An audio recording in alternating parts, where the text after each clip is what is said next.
At 4 o'clock hours on February 7, 1945, Corporal James Theodore Mackenzie crouched in a shell crater about 200 yards behind the American lines near Bastogne, Belgium. The cold was vicious, relentless. The thermometer had sunk to 14 degrees below zero, the kind of cold that stole your breath and made fingers feel like they belonged to someone else. Clutched in his gloved hands, a dented canteen cup held a crude mixture of axle grease and diesel fuel, sloshing faintly as he stirred it with a screwdriver. The plan he had meticulously devised over the past 3 weeks seemed insane. Impossible. And yet, in Mackenzie's mind, it was the only chance to stop the steel monsters rolling toward their lines. At just 22 years old, with 11 months of combat already etched into his face and 2 Purple Hearts pinned to his chest, Mackenzie had learned one hard truth: the war didn't reward patience or caution. It rewarded ingenuity, decisiveness, and a willingness to embrace risk when everything else had failed. He had watched the German Tiger tanks in horror over the past month. The monstrous vehicles, with frontal armor up to 180 mm thick, shrugged off bazooka rounds like mere irritations. American tank destroyers could barely dent them, and Sherman crews, well, Mackenzie had seen them wiped out, one after another, their tanks shredded before they even had a chance to aim properly. Behind him, Sergeant Frank Holloway shifted uneasily, arms crossed, eyes scanning the horizon as though willing the younger man's plan to dissolve into common sense. "You're wasting your time, Mac," Holloway said, his voice a rasp against the frozen wind. "We need you on the machine gun, not playing chemist with kitchen supplies." Mackenzie didn't look up. He'd been thinking about this for weeks. Ever since he had seen a Tiger tank casually shrug off 6 bazooka rounds in a matter of seconds, he had begun to calculate alternatives. This was no mere hunch, it was mechanical analysis combined with the intuition born of living in northern Minnesota, where winter temperatures regularly plunged to 40 below. He knew what happened to machinery when lubricants froze. He knew what happened to moving parts when the grease hardened in extreme cold. "You think anyone's going to let us try it?" Holloway asked, skepticism threading his words. "That's the problem," Mackenzie muttered. He glanced down at the mixture in the canteen cup. "We don't need permission. We need results." The Battle of the Bulge had been raging for 53 brutal days, with the Germans pressing their advantage, sending wave after wave of infantry and armor toward the American positions. Intelligence reports had warned of an 8 Tiger push aimed directly at their sector. If even half reached their positions, it could mean death for the entire company. Mackenzie's mind played through the statistics as he stirred the mixture again. 1 Tiger could destroy 5 Shermans before taking significant damage. That math was not just brutal, it was lethal. And the German crews knew it. The Americans knew it. Morale was bleeding out, one mangled foxhole at a time. For days ago, Mackenzie had witnessed the horrifying precision of these armored behemoths. A Tiger had parked itself 300 yards from their line, seemingly invincible. For 2 hours, it methodically demolished machine gun nests, mortar pits, and supply dumps, each shot a calculated message of dominance. When it finally withdrew, 14 American soldiers lay dead, forward positions flattened. That night, huddled in his frostbitten cot, Mackenzie began thinking about axle grease. Now, Holloway's skeptical eyes were fixed on the dented canteen. "And you plan to do what, exactly? Pour it into the turret?" "No," Mackenzie said, finally lifting his gaze. "I'll spray it on the turret ring." Holloway's brow furrowed. "You're insane. That gap's tiny. That's the bearing, the turret bearing. If you get anywhere near it, you'll be crawling under a tank that can crush you without thinking twice." Mackenzie nodded, understanding the magnitude of the risk. "Exactly. But if I can get the mixture into that gap, it'll seep down into the bearing race, mix with the grease, and when the temperature drops tonight, it'll freeze solid. Turret won't rotate. Firepower gone.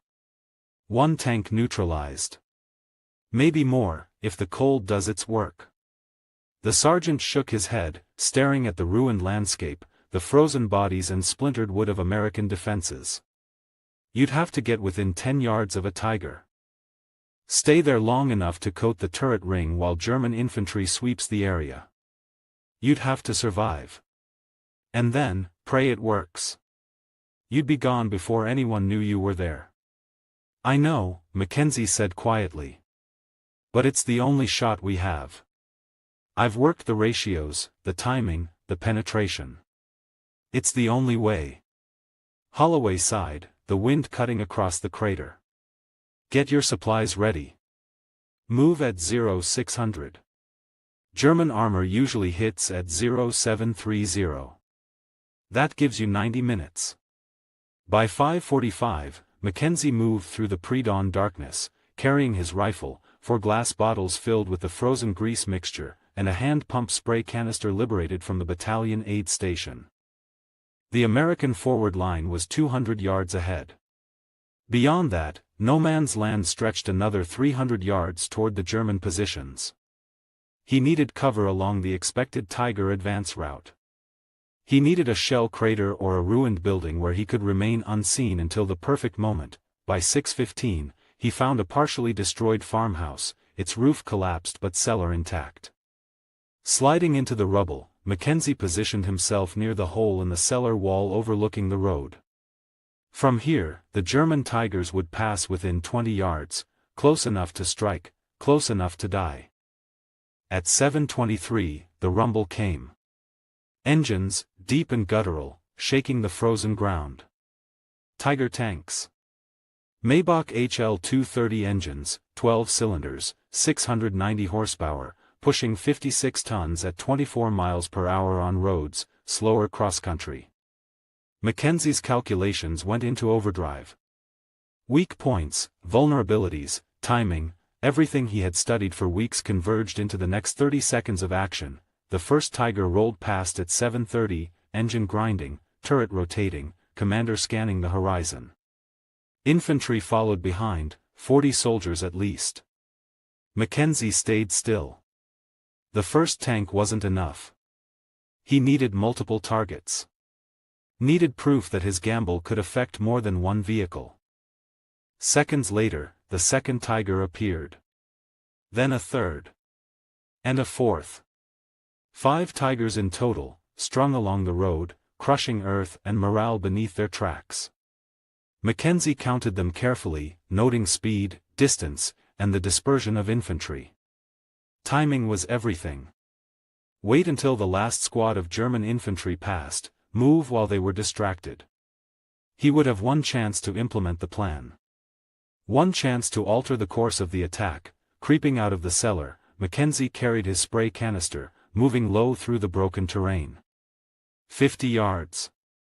40. 30. 20. The Tiger's engine roared, covering his movements. 10 yards. Exhaust hot on his face.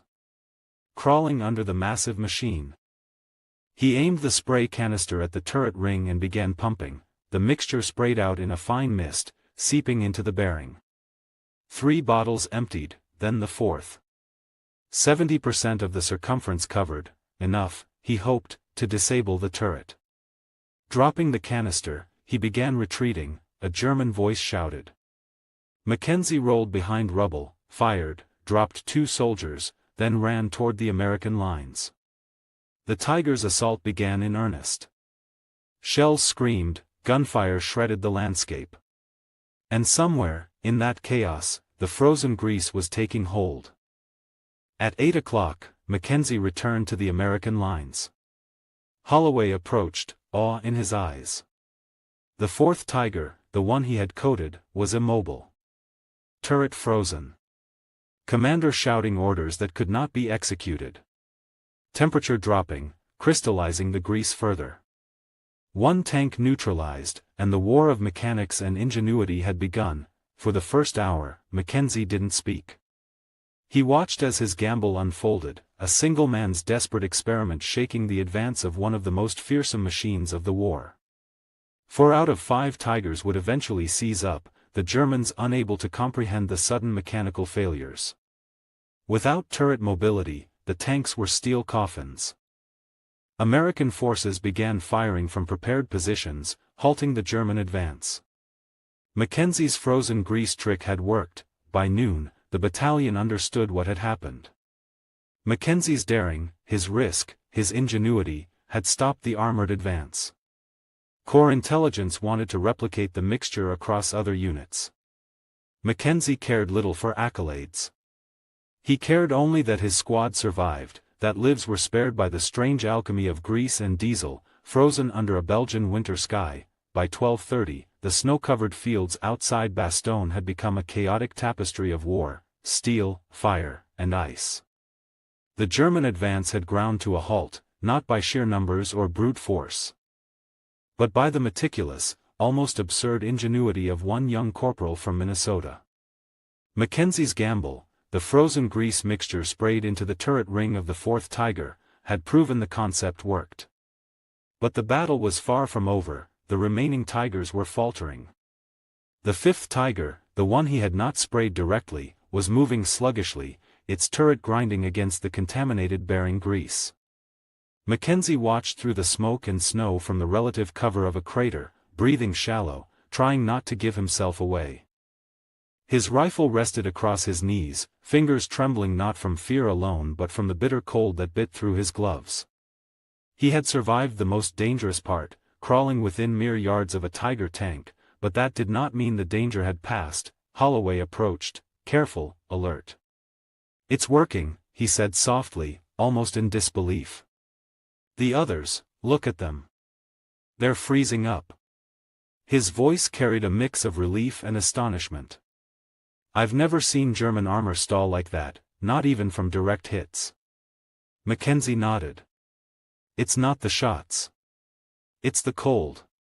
The grease. Once it crystallizes, there's nothing they can do to move the turret." He felt a grim satisfaction, tempered by the knowledge that the Germans' infantry still pressed forward, using the immobilized Tigers as cover. One misstep, one bullet, and he could still die. Across the frozen landscape, the Tigers began to experience mechanical havoc. The 2nd Tiger's turret slowed, faltering slightly, its crew struggling to engage targets. Mackenzie watched, analyzing every movement, calculating every potential outcome. By 9:45, the 3rd Tiger had completely seized, its turret locked solid. The crew frantically tried to operate the hydraulics, banging levers and pulling on mechanisms, but the mixture had penetrated too deeply, crystallizing in the extreme cold. The engines roared, tracks grinding against frozen earth. But the tanks were effectively immobilized weapons, threats without function. Mackenzie felt a chill that had nothing to do with the weather. He realized that his gamble had not only neutralized German armor but had shifted the entire dynamic of the battlefield. Where before the Tigers had been nearly unstoppable, now they were vulnerable, their crews bewildered and frustrated. Infantry, dependent on armored cover, found themselves exposed. And the Americans, hidden in prepared positions with tank destroyers ready, could now take aim at immobilized steel. The battle raged around him. Artillery shells screamed overhead, plumes of snow and earth erupting from frozen ground. Mortars fired in rhythmic volleys, the cracks echoing across the valley. Mackenzie's squad took casualties, men falling where they stood, the snow turning red in places. But the Tigers' incapacitation created gaps in the German lines, and 3rd Squad exploited them. Machine guns opened up, taking advantage of the immobilized armor to suppress enemy infantry. Mortars targeted clusters of soldiers that had relied on the tank's firepower for cover. Holloway crawled over to Mackenzie, keeping low. "You did this," he said, almost in a whisper. "Your work. That Tiger there, the 4th one, is dead in the water." He nodded toward the tank, turret frozen, commander screaming orders that could not be executed. "It's like someone hit pause on the battlefield." Mackenzie allowed himself a brief exhale. He could see the immediate effects of his work. The Germans were improvising desperately. Crews dismounted from immobilized Tigers, attempting to repair the mechanisms. Soldiers scrambled over the frozen ground, trying to shield their commanders and regain control. But nothing worked. The extreme cold had locked the grease in place, turning the finely tuned machinery of the turret into an immovable mass. By 10:30, the results were undeniable. 4 out of 5 Tigers were effectively neutralized. Unable to rotate their turrets and, in effect, blind to everything outside a narrow frontal arc, American tank destroyers, hidden in prepared positions, took full advantage, hitting 2 Tigers directly from the side. Fire and smoke erupted from their turrets, and the crews abandoned the vehicles in panic. The remaining 2 tanks retreated, abandoning the attack entirely, while their crews attempted to reorganize as infantry. Mackenzie watched it all, tension and adrenaline coursing through him, knowing the danger was far from over. Meanwhile, the Americans were exploiting the frozen landscape, artillery and small arms fire synchronized with the immobilized German armor. Mackenzie's gamble had turned what would have been a near-certain disaster into a defensive opportunity. But the battle demanded vigilance. Any misstep, and the remaining Tiger could wreak havoc. Any oversight, and Third Squad could be wiped out. He stayed crouched in the snow, eyes scanning every movement, calculating angles, tracking enemy soldiers and armored vehicles. As the morning wore on, Lieutenant Morrison arrived on the forward line, surveying the battlefield with a mixture of disbelief and awe. "Sergeant Holloway tells me you had something to do with those Tigers jamming," he said, voice steady but incredulous. "And that you went forward without orders, exposed yourself to enemy fire, implementing some kind of chemistry experiment?" Mackenzie didn't respond immediately. He simply watched as the battlefield unfolded, the snow swirling around burning tanks and retreating soldiers. Holloway spoke for him. "Yes, sir. That's his work. And it saved us." Morrison remained quiet for a moment, processing the gravity of what had happened. Then, he spoke with measured approval.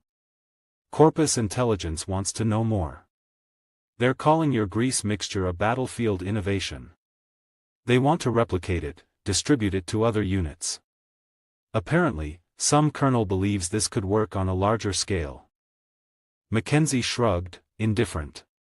The accolades mattered less than the fact that Third Squad had survived, that the German advance had stalled, that lives had been spared. He had risked death for a mechanical theory, and it had worked. The frozen grease trick was real, lethal in its simplicity, and utterly effective. August 1943. A typhoon hits a U.S. military base in the Pacific. Wind speeds reach 150 miles per hour. When it's over, every wooden barracks is destroyed. Roofs torn off. Walls collapsed. 300 soldiers without shelter, 6,000 miles from home. But one type of building stands untouched. Not a single panel damaged. A curved steel structure that looked ridiculous. Engineers said it would fail. It didn't. This is how the Quonset hut survived what nothing else could. When America entered World War II, the military needed bases across the Pacific immediately. The standard solution was wooden barracks. Simple, fast to build, familiar. The problem was the Pacific environment destroyed them almost as fast as they went up. The tropical heat and humidity rotted wood in months. Termites consumed support beams from the inside. Buildings that looked solid would suddenly collapse. Maintenance crews couldn't keep up with the decay rate. Then came the typhoons. Pacific storms with sustained winds over 100 miles per hour. Rectangular wooden buildings acted like sails. Wind would catch the broad side, connections would fail, and entire buildings disintegrated. During one typhoon in 1943, a single base lost over 200 buildings in hours. The shipping problem was just as critical. Every piece of lumber had to be shipped thousands of miles across submarine-infested waters. Cargo space was desperately needed for ammunition and fuel. The military needed buildings that required minimal shipping volume, could be assembled in hours by non-experts, and could survive typhoons. The specification seemed impossible. Enter engineer Peter Mellon at Quonset Point Naval Air Station. His solution was radical: instead of fighting wind with a rectangular structure, build a half-cylinder. A simple curved arch of corrugated steel anchored directly to the ground. No separate walls and roof, just one continuous curve. No complex framing, the corrugated steel provided all the structural strength.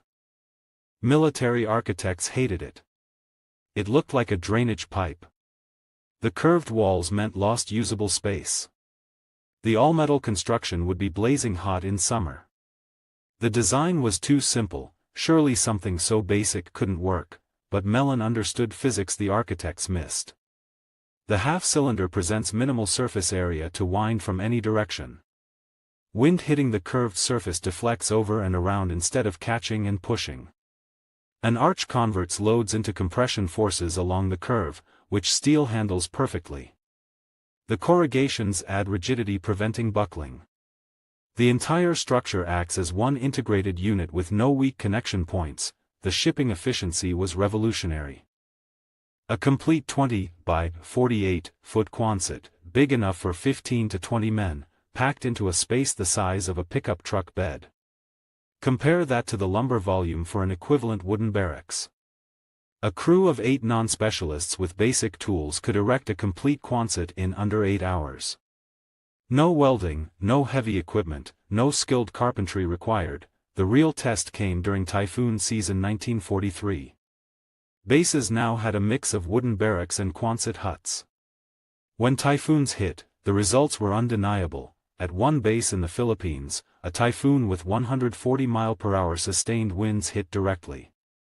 Every wooden building was destroyed or severely damaged. The Quonset huts remained standing. Not just standing, virtually undamaged. A few panels had minor dents where debris struck them. That was it. Troops who'd been housed in Quonsets rode out the storm inside. Troops in wooden barracks had to evacuate to shelters. The physics are straightforward. At 140 mph, wind pressure is roughly 100 pounds per square foot. On a rectangular building with a 40-foot wall, that's 40,000 pounds of force trying to push it over. Wooden connections pull out under that stress. The Quonset's arch shape means wind pressure creates compression forces that push the structure down into its foundation rather than trying to tip it over. The structure gets more stable under wind load, not less. There's a documented case from Okinawa.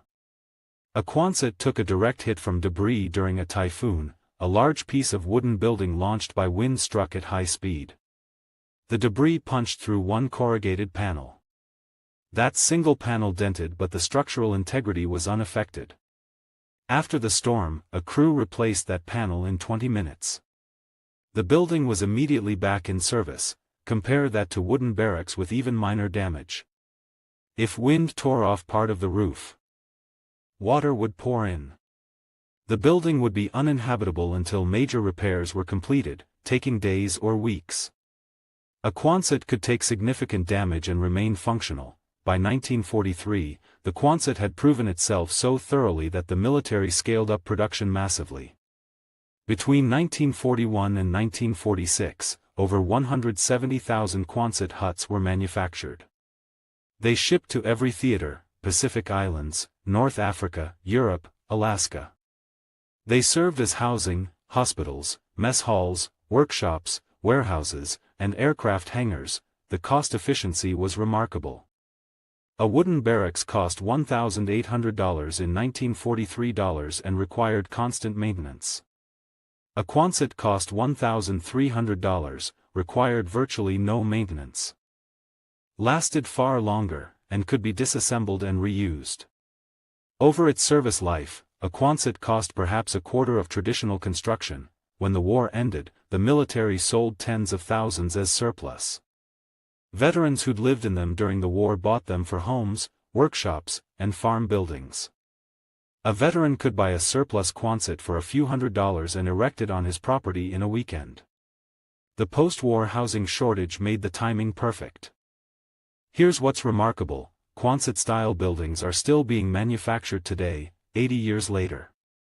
Modern versions use improved materials, but the curved arch shape persists because the physics that made it work in 1941 are still valid. They're used for homes, warehouses, workshops, farm buildings. The prepper community loves them. The tiny house movement has embraced them. The military architects who criticized the design for being too simple missed the entire point. The simplicity wasn't a flaw, it was the genius. Fewer components means fewer failure points. Simpler assembly means less room for error. Basic geometry means the physics work reliably regardless of conditions. The Quonset hut saved countless lives during World War II by providing shelter that didn't fail when everything else did. Troops who slept safely through Pacific typhoons while wooden buildings disintegrated around them understood the value. And that value continues today. Sometimes the best solution really is the simplest one.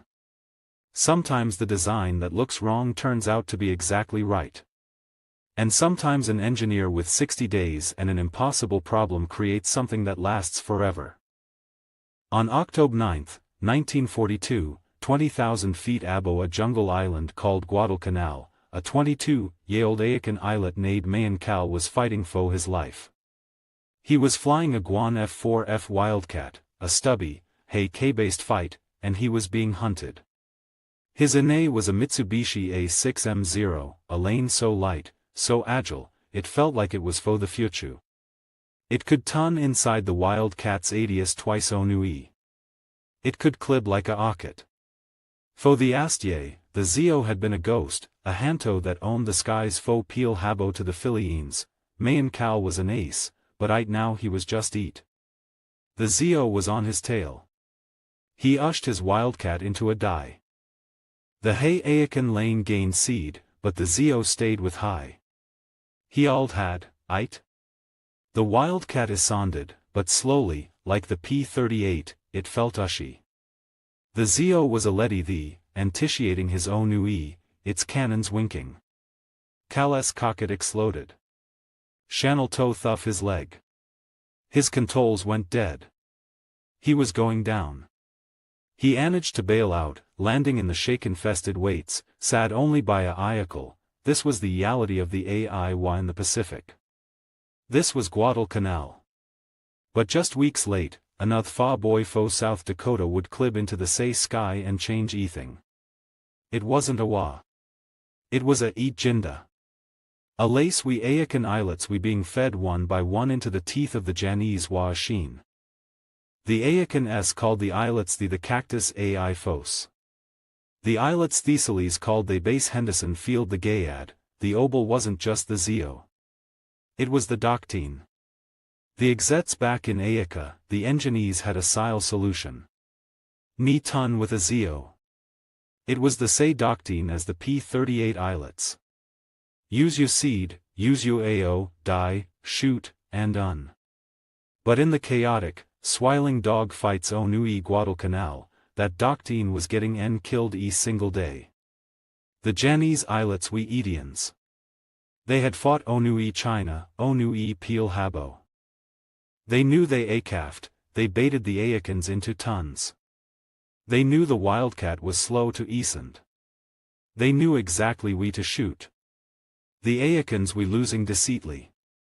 What the cactus AI foes didn't know, what the Edian Janese islets couldn't possibly know was that the solution was on its way.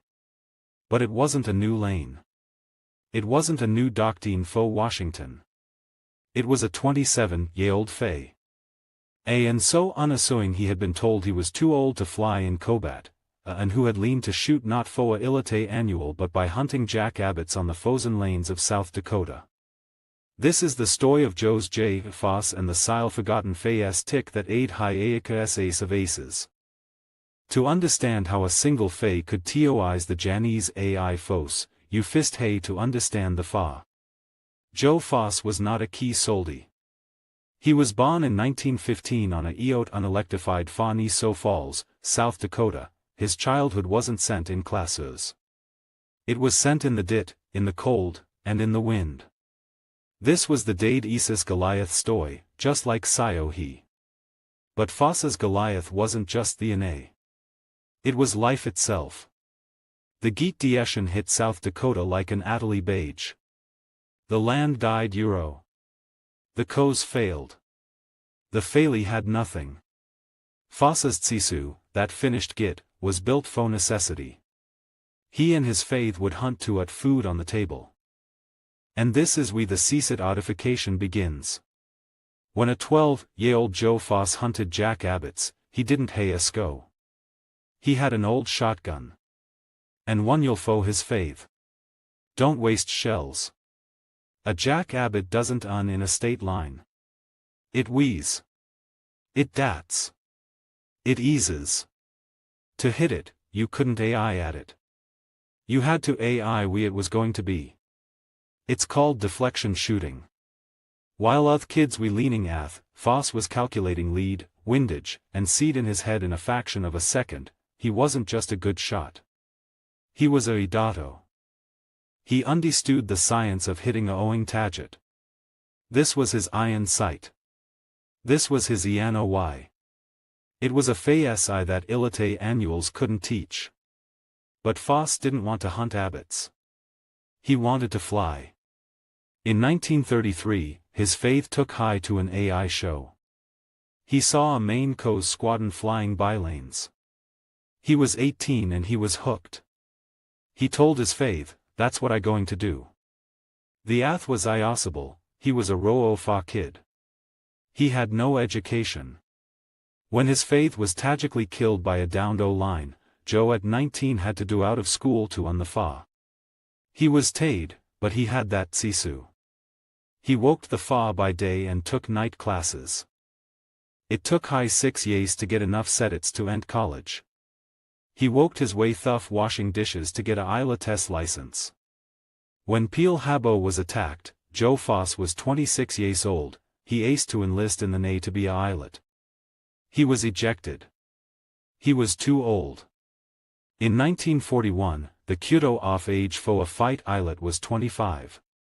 They told High he could be a flight instructor. Teach oth kids how to fly. It was a devastating blow. It was the engineering office telling McKenna the cables we within sec. It was the exets telling Sio Haiha to use a SCO. The doctrine said he was unfit for combat, so Foss did what McKenna did. He broke the yules. He found a loophole. He joined the main Co's Rec. He beaky an instructo. And fo 9 long aunts, he watched as 20-year-old kids he had tamed we sent off to Wa. Foss was enaged. He hounded his swayos. He deanded combat. He wote lets. He aid noise. He was, in his own wads, the loudest, ost annoying instructo in the nay.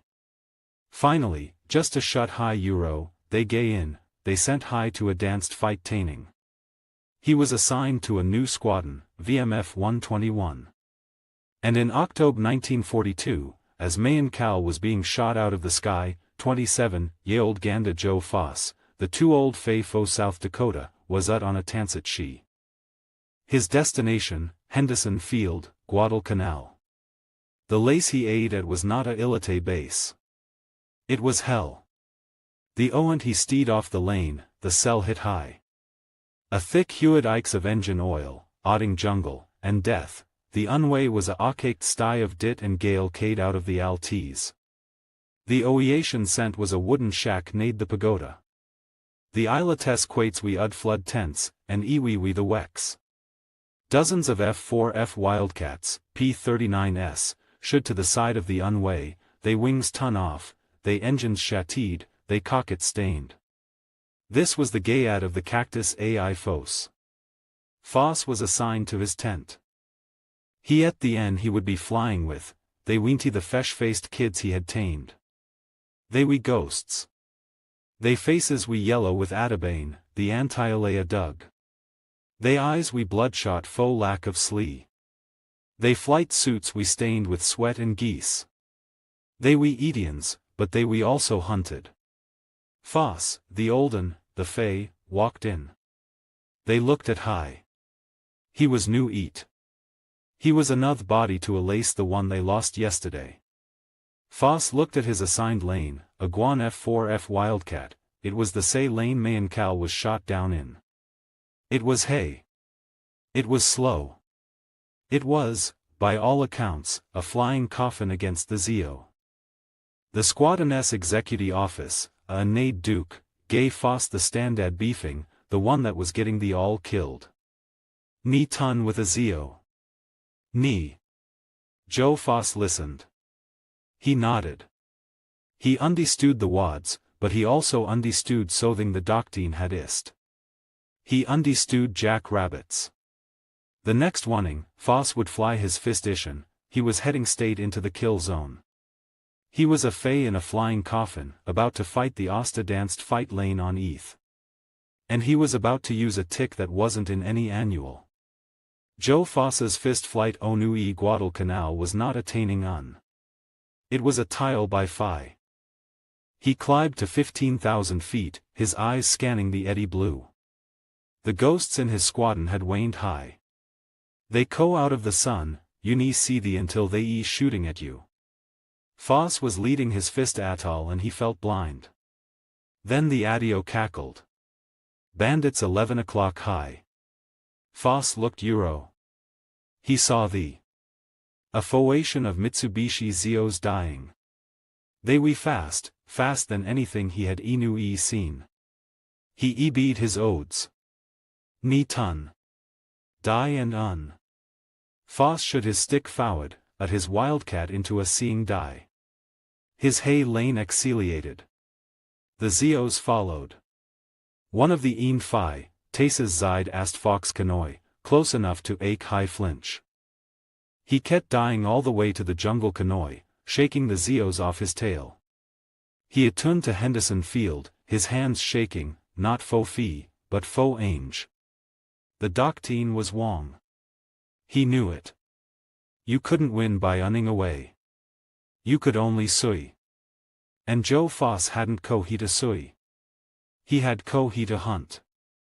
On October 13th, just days after Zale, Foss was leading another atoll, this tie they into a goo of Jenny's bobs protected by Zios. The dog fight began.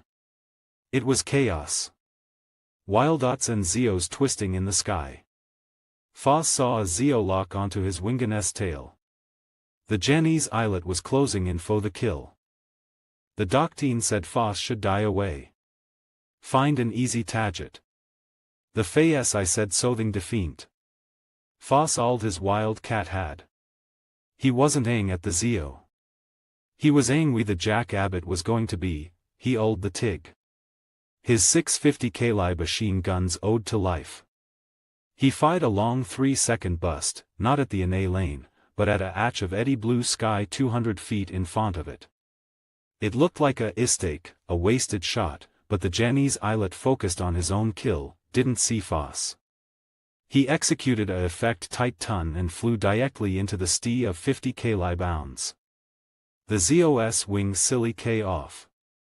The lane vanished in a cloud of Edel and Phi.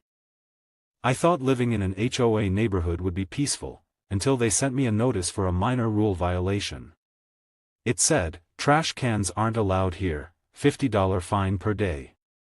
At first, I was mad. Then I got creative. The next day, I built a bat house right next to the trash cans. Why? Because bats are a protected species, and now the HOA can't touch it. When they told me to remove it, I just smiled and said, as long as the bats are here, I'm following the rules. Sometimes, the pettiest revenge is the most satisfying.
Ryan was a billionaire, confident, sharp, and used to getting whatever he wanted.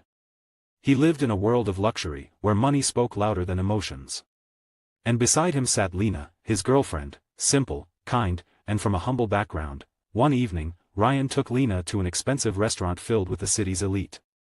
Crystal chandeliers sparkled above, and everyone wore designer clothes. Lena smiled nervously, feeling out of place but happy just to be with him, but Ryan wasn't proud of her that night. He looked around, then leaned forward and whispered coldly, "Lena. You don't really fit in here. People will talk. You're not one of us." Her smile faded. "One of us?" she asked quietly. "You mean rich?" Ryan shrugged. "I'm just saying, maybe you'd be more comfortable somewhere simpler. This place isn't for people like you." The words cut deeper than he could imagine. Lena stood up, her eyes filled with tears. "Maybe you're right," she said softly. "Maybe I don't belong here, or with you."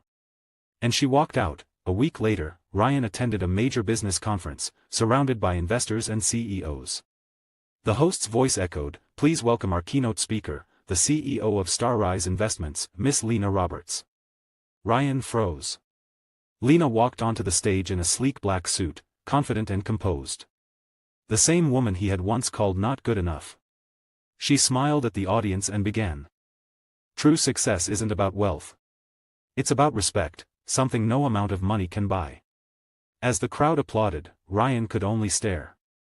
In that moment, he realized what he had truly lost, not a poor girl, but a woman richer in heart and strength than he could ever be. Moral: never judge someone by their status. The person you look down on today may be the one you look up to tomorrow.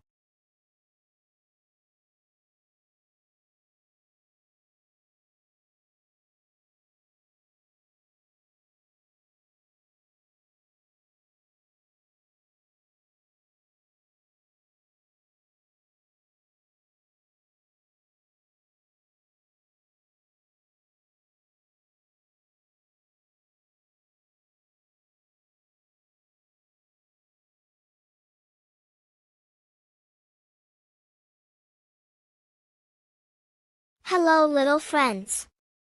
It's time to settle down for some peaceful bedtime stories. Get cozy under your blankets, close your eyes if you'd like, and let's drift into dreamland together. Tonight, we have 5 gentle stories to help you relax and fall asleep. Sweet dreams. Once upon a time, high up in the evening sky, there lived a little cloud named Fluffy. Fluffy was the softest, gentlest cloud in the whole sky. Every evening, as the sun would set, Fluffy would float slowly, very slowly, across the purple and pink sky. Fluffy loved to drift over houses and peek through windows, watching the children below getting ready for bed. "Sleep well, little ones," Fluffy would whisper softly, in a voice as gentle as the breeze. One peaceful evening, Fluffy floated over a small house with a yellow light glowing in the window. Inside, a little girl named Emma was lying in bed, but her eyes were still wide open. "Oh dear," thought Fluffy. "This little one needs help falling asleep." So Fluffy floated lower and lower, until Fluffy was right outside Emma's window. And then, Fluffy began to make the gentlest, softest rain. Pit, pat, pit, pat, pit, pat, on the window.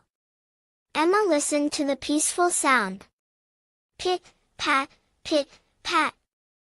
It was like nature's lullaby. The soft drops tapped gently against the glass.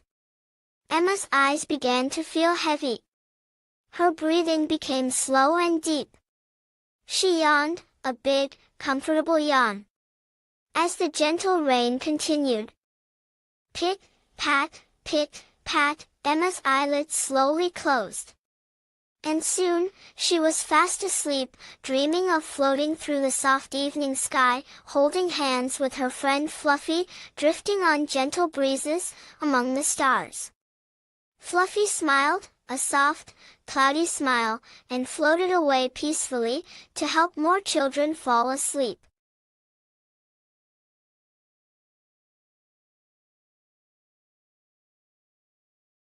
June 1944, Allied bombers approached the French coast carrying the largest conventional bombs ever built.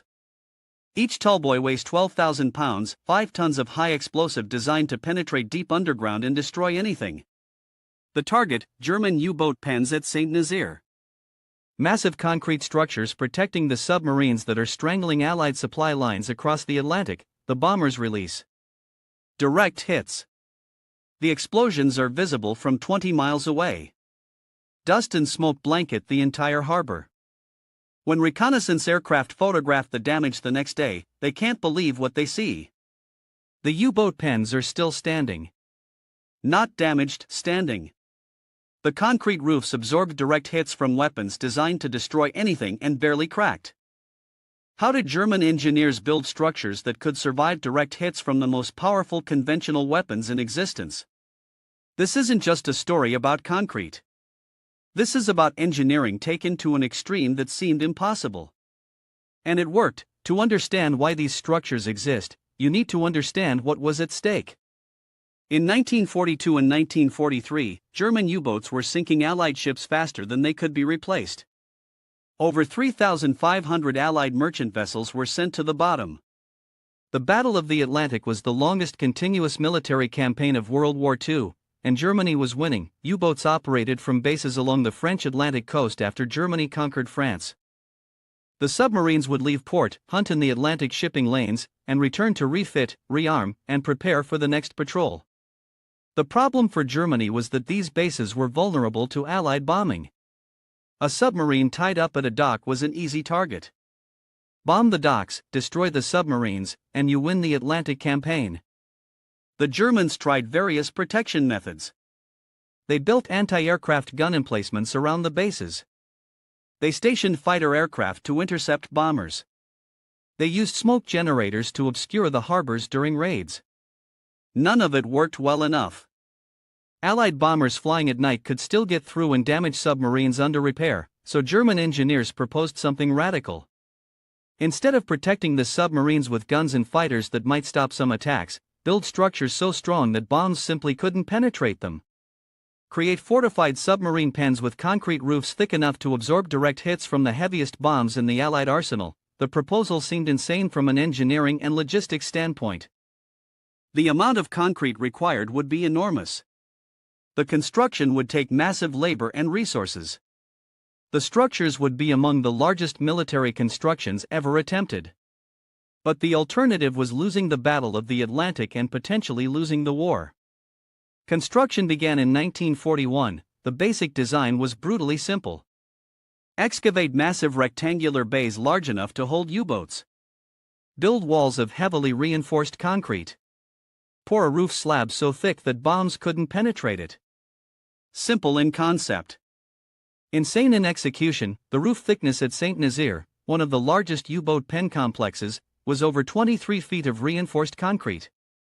Not 23 inches to 23 feet. That's roughly 7 meters of concrete and steel rebar in multiple layers. Each square meter of roof contained tons of material. The total concrete volume for the entire complex exceeded 480,000 cubic meters, enough to build a solid concrete cube 78 meters on each side, but thickness alone wouldn't work. Concrete under extreme impact tends to crack and spall. The Germans designed a layered structure. The bottom layer of the roof was thick reinforced concrete designed to provide the primary structural support. Above that, a layer of granite aggregate concrete specifically formulated for impact resistance. Then a thick air gap empty space to allow blast pressure to dissipate. Then another layer of reinforced concrete. The roof was essentially a multi-layer shield with built-in shock absorption. The walls were almost as impressive as the roof. Over 12 feet thick at the base, they were designed not just to support the roof but to resist lateral blast forces if a bomb exploded near the structure. The Germans poured the walls in continuous sections to minimize joints and weak points. The concrete mix used special aggregates and high cement content to maximize compressive strength. The internal structure was compartmentalized. Each submarine pen was a separate bay with dividing walls between them. This meant damage to one bay wouldn't affect others. A single bomb penetrating the roof, unlikely but possible, would destroy one submarine at most, not the entire facility. the construction logistics were staggering. Concrete was mixed on-site in massive batches and poured continuously to prevent joints from forming. The steel reinforcement was assembled in prefabricated sections and lifted into place with cranes. Labor came from multiple sources: German construction workers, French contractors, and forced labor from occupied territories. At peak construction, thousands of workers operated in shifts 24 hours a day. The speed was remarkable considering the scale. The Saint-Nazaire complex began construction in February 1941. The first submarine pens were operational by mid-1942, under 18 months from start to first use. By 1943, the complex included 14 submarine pens, each capable of holding a Type 7 U-boat, plus dry docks for major repairs, workshops, stores, and accommodation for crews. The Allies recognized the threat immediately. U-boats operating from protected bases meant they could conduct more patrols, return for faster refits, and maintain higher operational rates. The campaign to destroy the U-boat pens became a strategic priority. Between 1942 and 1944, Allied bombers conducted dozens of major raids specifically targeting these structures. The early raids used conventional bombs, 1,000 and 2,000 pounders. These barely scratched the concrete. Bomb craters would appear in the ground around the pens. The surrounding harbor facilities would be destroyed. The U-boat pens themselves remained functional. Reconnaissance photos showed minor surface damage to the roofs but no penetration. The Allies escalated. They developed the 4,000-pound cookie bomb designed for maximum blast effect. Raids with these weapons destroyed everything above ground near the pens: workshops, cranes, storage facilities, administrative buildings. The U-boat pens stood. The submarines inside remained protected. In 1944, the Allies deployed their ultimate weapon, the Tallboy. Designed by engineer Barnes Wallis, the Tallboy was a 12,000-pound deep penetration bomb. It was dropped from high altitude, around 20,000 feet, to build up tremendous kinetic energy. The bomb would reach supersonic speeds before impact. The design included a hardened steel casing and a streamlined shape to maximize penetration. The physics of the Tallboy were terrifying. At impact, the bomb carried kinetic energy equivalent to hitting the target with a locomotive traveling at high speed. It would penetrate deep into the ground or structure before the delayed fuse detonated the explosive charge. The explosion would occur underground or inside the structure, destroying it from within. Tallboys had successfully destroyed railway viaducts, underground factories, and hardened German bunkers that conventional bombs couldn't touch. The first Tallboy raid on the Saint-Nazaire U-boat pens occurred in June 1944. Multiple direct hits were recorded. The Tallboys penetrated the outer layer of the roof. Some broke through the air gap and reached the second layer. The explosions were massive. Seismographs detected the impacts from miles away. When the smoke cleared and reconnaissance aircraft photographed the results, the Germans were still operating submarines from the complex. The roof had cracked in places. One bay had partial collapse. But the overall structure remained functional. The British tried again. More Tallboy raids throughout 1944. The largest bomb load ever dropped on a single target up to that point. The U-boat pens accumulated damage. Large sections of the roof developed cracks. Some bays were no longer usable. But the Germans continued operating from the undamaged sections.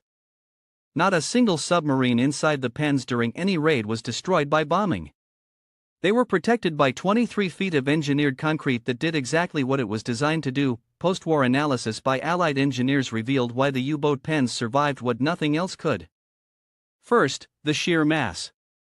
The weight of the concrete roof created enormous inertia. Even a Tallboy impact, carrying tremendous energy, couldn't transfer enough force to the entire structure to cause catastrophic failure. The bomb would penetrate and create local damage. But the surrounding concrete absorbed the blast energy. Second, the layered design. The air gap between concrete layers was genius. When a bomb penetrated the top layer and detonated, the blast pressure expanded into the air gap. This dissipated energy that would otherwise transfer directly to the lower layers. The air gap acted as a shock absorber, something the Allies hadn't anticipated in their bomb designs. The irony is that the U-boat pens became militarily irrelevant not because of bombing but because the Allies won the Battle of the Atlantic through other means: better anti-submarine warfare tactics, escort carriers, long-range patrol aircraft, breaking German codes, and improved convoy systems. By late 1943, U-boat losses exceeded their ability to sink Allied shipping. The pens protected submarines that were increasingly ineffective in combat. Here's the remarkable part. Most of these U-boat pens still stand today, 80 years later. The structures were too massive to demolish economically. French authorities tried explosive demolition on some sections after the war. The concrete absorbed the charges and remained largely intact. The cost to completely remove these structures would be astronomical. Today they serve various purposes. Some are museums and tourist attractions. Some house cultural centers and art galleries. Some are used for commercial storage. The Saint Nazaire complex is partly preserved as a historical site, partly used for marine industry. The massive submarine bays that once protected U-boats now protect boats of a different kind. The engineering that went into these structures influenced post-war military architecture.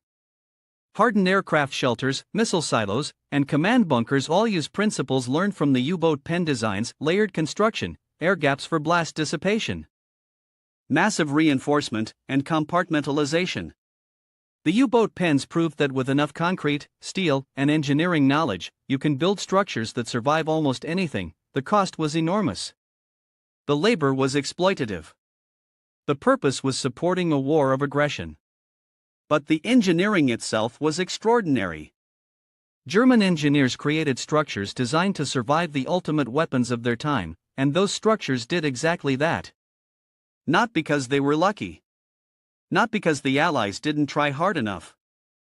But because the math and physics were correct, the materials were adequate, and the construction was executed properly. 80 years later, those structures remain. Monuments not to war, but to what engineering can achieve when pushed to extremes. The U-boat pens that survived 12,000-pound bombs are still standing, outlasting the war, outlasting the weapons designed to destroy them, outlasting the submarines they were built to protect. Sometimes engineering done right lasts forever, even when its original purpose becomes history. April 1945, Bavaria, Germany. The spring air carried a brittle chill, lingering over a countryside scarred by months of relentless bombing, scorched earth, and the desolation of retreating armies. Sergeant James Harper's unit had been advancing cautiously through fields littered with remnants of war, abandoned tractors, shattered fences, and homes reduced to splintered husks. Every hill, every grove, and every hollow in the land held the potential for danger, but it also held the possibility of discovery, and in this fragile tension between fear and hope, the unit spotted something remarkable: a massive barn, standing defiantly atop an abandoned farm. Smoke rose lazily from makeshift chimneys. Curling in thin, twisting columns toward the clouded sky, could be enemy holdouts, Private Rodriguez muttered, adjusting his grip on his rifle, eyes scanning the edges of the property with a mixture of suspicion and unease. The barn, its weathered timbers stretching toward the sky, seemed both ancient and imposing. Its stone foundation had survived countless storms and battles, its beams groaning under the weight of decades. It was the kind of structure that might have once been a home, a place of life and work, now scarred by neglect and the chaos of war. Germans hiding, or civilians, James said carefully, his eyes narrowing as he studied the scene. The war was ending. Everyone knew it. Yet that knowledge brought no comfort. Desperation, as he had learned over countless engagements, could make soldiers unpredictable, and civilians could harbor fear so intense it drove them to dangerous extremes. As the unit advanced cautiously, weapons ready, every sense was alert. The air smelled faintly of smoke and damp earth, the ground underfoot uneven, soft in places from recent rains. Each step brought a creak from the old barn doors, a shiver through the frame, a reminder that the building itself was fragile, yet sturdy enough to hold whatever, or whoever, lay within. Then came a sound that froze James in place, silencing even the rustle of his men's movements. Children crying.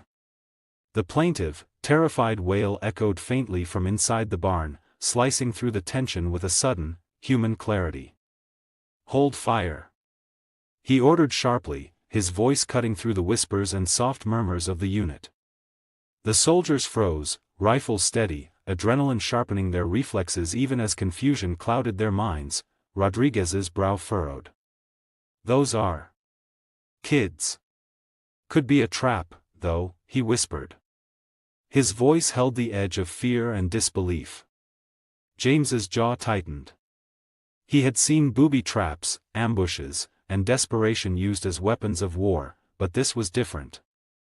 The sound of children crying could not be ignored. The weight of choice pressed down on him. Step forward, investigate, risk potential exposure, or step back, leave them, and live with the consequences of inaction. James moved to the barn's massive door, hand steady on the latch despite his racing heartbeat. With a deep breath, he pushed it open. The interior was a sight that would haunt him for the rest of his life. The barn was packed, hundreds of small, trembling bodies huddled together for warmth. Toddlers clutched ragged blankets, older children embraced the younger ones, some curled in silence, others rocking gently or murmuring softly to themselves.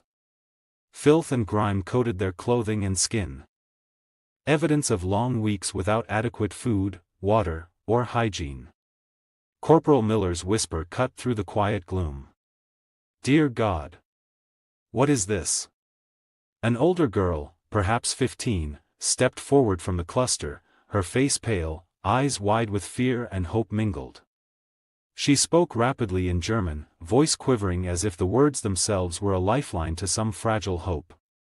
James motioned to Private Clean, the unit's translator. He knelt, listening intently. After a moment, he straightened, voice shaking as he relayed the girl's message. "They're orphans," Clean said, almost unable to believe it himself. "From all over Germany. Parents killed in bombings, fighting camps. They were in an orphanage in Munich. When the city was bombed, the staff fled. These children walked 40 miles. Looking for shelter." James's heart sank. "How long have they been here?" he asked. Clean translated quickly, voice catching. 2 weeks. No food left. 3 children died yesterday from cold and hunger." The enormity of the revelation pressed on him with staggering weight. German children, technically enemy civilians, dying in a barn while armed American soldiers stood outside, fully capable of offering aid. What were they supposed to do? The choice was clear in its moral gravity, yet fraught with potential consequences. This was no longer a military engagement, it was a test of humanity itself. Sergeant Miller's voice broke through the tension. "What do we do?" James looked around at the huddled children, their hollow eyes reflecting both fear and hope. Their nationality, once a matter of military concern, now seemed irrelevant. They were children, human beings, innocent in a world that had demanded so much from them far too soon. "We help them," he said, voice firm, steady, leaving no room for doubt. Miller hesitated. "Sir. Regulations." James's expression hardened. "I don't care about regulations. These are children. We're soldiers, not monsters. Command might have our heads for this. Then they'll have mine. But I'm not leaving kids to die because bureaucrats wrote rules that don't account for basic human decency." He turned to his unit, issuing orders with the precision of a man accustomed to life and death decisions. "Rodriguez, Miller, scout the farm for supplies. Clean, talk to that girl, find out what they need most urgently. Daniels, radio command. Tell them we found civilians requiring humanitarian assistance. Don't sugarcoat it. Let them know they're children. Let command deal with the politics." The unit moved into action. Years of rigorous military training now redirected toward saving lives instead of taking them. Rodriguez and Miller explored the property and found a root cellar with preserved vegetables, a well with clean water, firewood stacked neatly in a shed.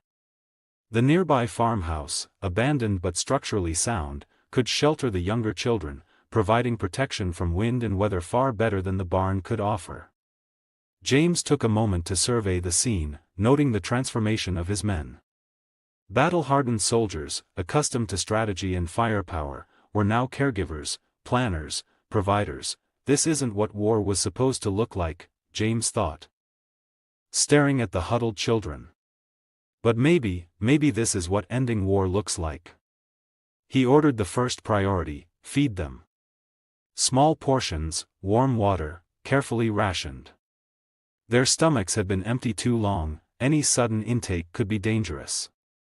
Medical needs would follow, triaged according to urgency. Anna, the older girl, stepped forward again, speaking slowly in carefully learned English. Why? Why help us? Her eyes, large and wary, searched James's face. Your children, he said simply. That's all that matters. Your commanders might be angry, but right now, you need food, warmth, and safety. That's what you're getting. Tears ran down Anna's face as she whispered. Thank you. We thought we would die here. The soldiers set to work. Water was heated, food carefully distributed. Slowly, the fear in the children's faces began to give way to cautious hope. Some smiled, some cried, some simply stared, trying to process the sudden intrusion of safety and kindness into a life defined by loss. Clean whispered to James, voice low. Command won't like this. Higher-ups, regulations. This isn't what we were sent to do. James shook his head, resolute. Then let them. I won't abandon these kids. Not for regulations. Not for politics. Not for fear of repercussions. A crackle from Daniel's radio interrupted the moment, and James felt a cold knot of apprehension. The captain's voice came through, sharp, incredulous. Harper, what the hell is this? You're supposed to secure the area, not run a charity. Sir, James said, calm but firm, there are 200 children here. Starving. Sick. Some as young as 3. I cannot leave them. Enemy civilians, Sergeant. Not our responsibility. They're children, Captain. Human beings. That makes them everyone's responsibility. A long silence followed, the crackle of the radio filling the room with tension. Then, finally, fine. Hold position. Medical units and supplies are on the way. But this better not blow up in my face. April 1945, Bavaria. The war in Europe was in its final stages, yet danger still lingered around every corner. Sergeant James Harper's unit of American soldiers had been moving cautiously through the rolling countryside, the remnants of Germantown scarred by bombs and artillery fire. The countryside seemed eerily quiet, almost like it was holding its breath. Smoke rising from a distant structure caught the edge of James' vision, and he signaled for the men to halt. Through the binoculars, a massive old barn came into view on what had once been a thriving farmstead. Smoke drifted lazily from crude chimneys made of scrap metal. Harper's instincts flared. Could be enemy holdouts, Private Rodriguez murmured, raising his rifle instinctively. James didn't dismiss the possibility, but he weighed it carefully. Could be soldiers, could be civilians, he replied. His voice was calm, measured, though his heart raced. The war was winding down, but that didn't mean the danger had disappeared. Desperate men did desperate things, and even in the final weeks of fighting, civilians had learned to hide or exploit American troops' mercy. The unit approached the barn slowly, their rifles ready, senses on high alert. The barn was old, ancient, really. Thick timber beams and stone walls had withstood decades of weather and somehow survived bombings that had flattened surrounding villages. As they drew closer, James froze mid-step. From within the structure came a sound that cut through the tense silence like a knife. Children crying. Hold fire, he barked, lowering his weapon. Kids? Rodriguez asked, disbelief in his voice. German kids. Could be a trap. James hesitated, then motioned forward. Could be exactly what it sounds like. But we'll find out. Carefully. The heavy wooden doors of the barn groaned as James pushed them open. Inside, the sight was almost too much to bear. The space was packed with children. Their small bodies huddled together for warmth. Ages ranged from toddlers barely able to walk to teenagers, all emaciated, filthy, and terrified. Harper felt his throat tighten. "Dear God," Corporal Miller whispered behind him. An older girl, perhaps 15, stepped forward, speaking rapid German. Private Clean, the unit's translator, leaned in. "She says they're orphans," Clean said, voice trembling. "From Munich. Parents killed in bombings or during the fighting. When the orphanage was bombed, the staff fled. The children walked here, 40 miles, searching for shelter." "How long have they been here?" James asked, his mind struggling to process what he was hearing. 2 weeks. No food left. 3 children died yesterday from hunger and cold. The contradiction was unbearable. German children, technically enemy civilians, were dying while armed American soldiers stood mere meters away. Rules and military regulations felt meaningless against the immediate reality of suffering before them. James' mind raced, balancing logic, protocol, and what his conscience demanded. "What do we do?" Miller asked, finally breaking the stunned silence. James looked around at the barnful of hollow-eyed children. Their nationality, their supposed enemy status, suddenly didn't matter. "We help them," he said firmly, "sir." "Regulations," Miller began. "I don't care about regulations. These are children. We're soldiers, not monsters. We help them. Command can worry about paperwork later. But these kids? Not on my watch." The decision made, Harper directed his team into action. Rodriguez and Miller scouted the farmstead for supplies. Clean spoke with the girl, learning what was needed most urgently. Daniels radioed command, reporting that civilians required immediate humanitarian assistance. Within the next hour, the unit discovered a root cellar stocked with preserved vegetables, a clean well, and a shed with firewood. The farmhouse, though abandoned, was intact and could shelter the younger children. For the first time in weeks, the children had hope. Soldiers who had spent years trained for combat were now performing acts of care, feeding, warming, and comforting enemy children. Harper watched them, struck by the strange reversal of war's purpose. "Get them fed first," James ordered. "Small portions. Their stomachs won't handle much after starving." Anna, the older girl, stepped forward. She spoke careful English, learned before the war had destroyed her life. "Why are you helping us? We are German. We are enemy." "Your nationality doesn't matter," James said gently. "Your children. That's all that matters. Command may be angry, but right now, you need warmth, food, and safety. You'll get them." Tears welled in Anna's eyes. "Thank you. We thought we would die here." Over the next several hours, the unit distributed food and water. Slowly, despair on the children's faces gave way to cautious trust.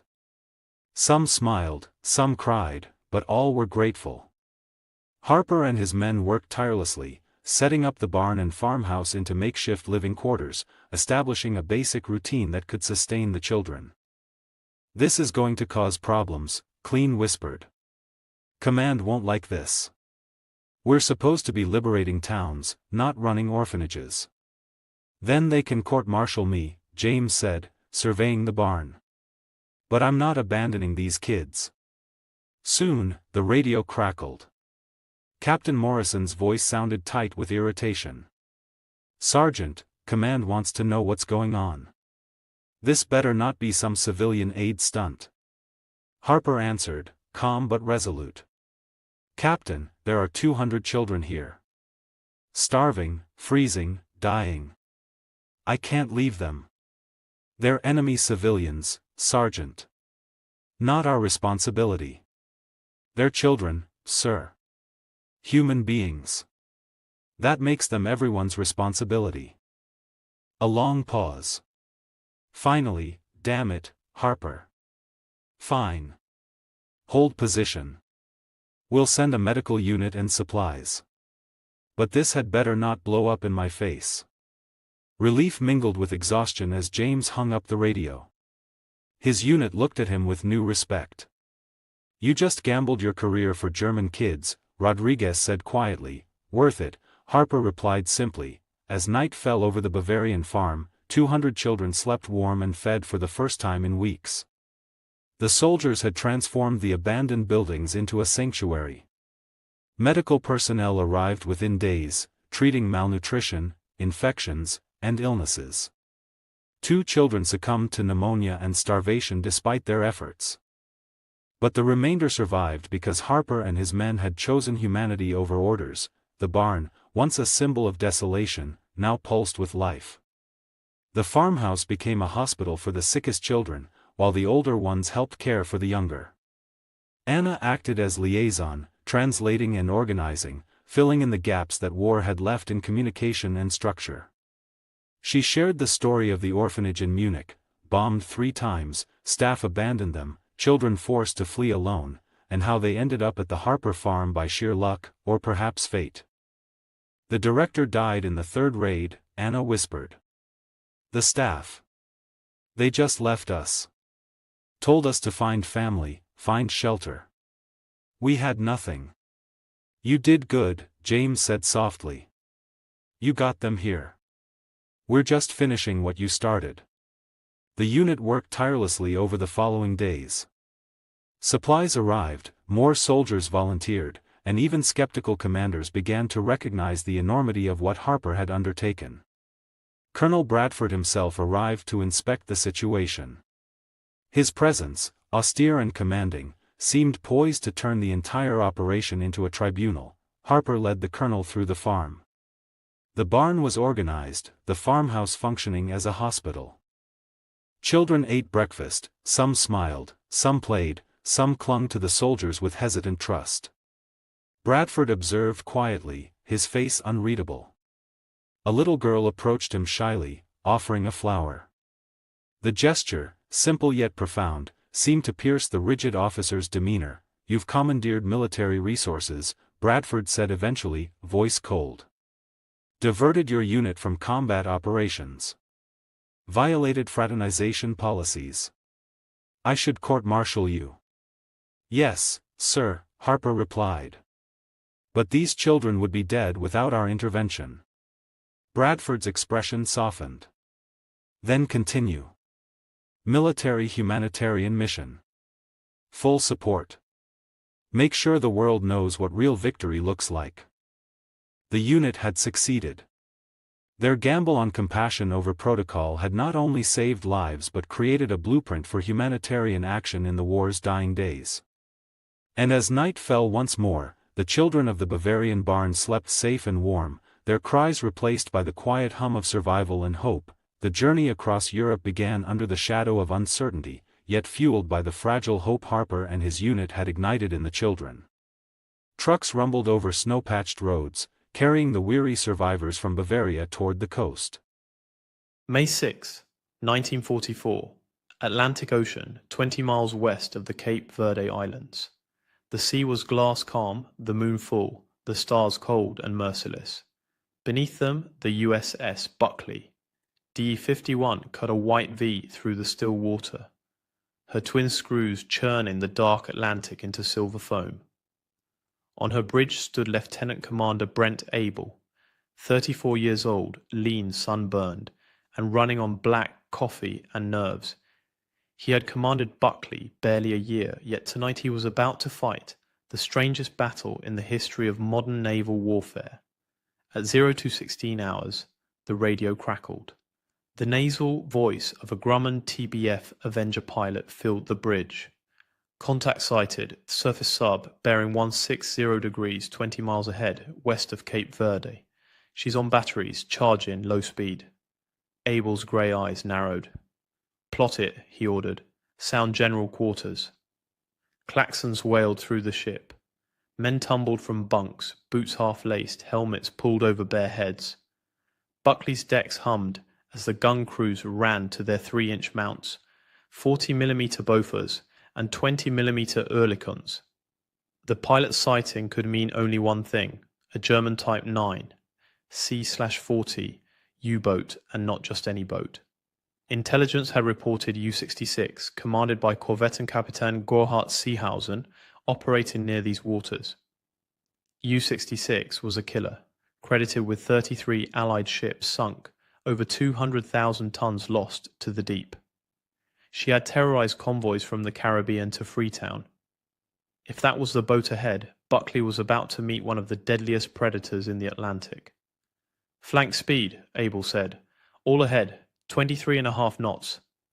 The destroyer escort surged forward, bow cutting through the moonlit swells. At 0300 hours, the Avenger above continued shadowing, radioing small course corrections. U-66 was on the surface. Diesel engines roaring, recharging batteries after 4 months at sea. Her crew was exhausted, her airfoul, her morale thin. They expected to meet a Milchkuh supply submarine, not an enemy.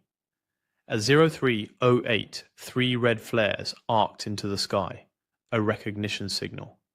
The Germans believed Buckley was their rendezvous. Abel's lips twitched in disbelief. "Hold fire, keep closing." 4,000 yards became 3,000, 2,000, 1,000.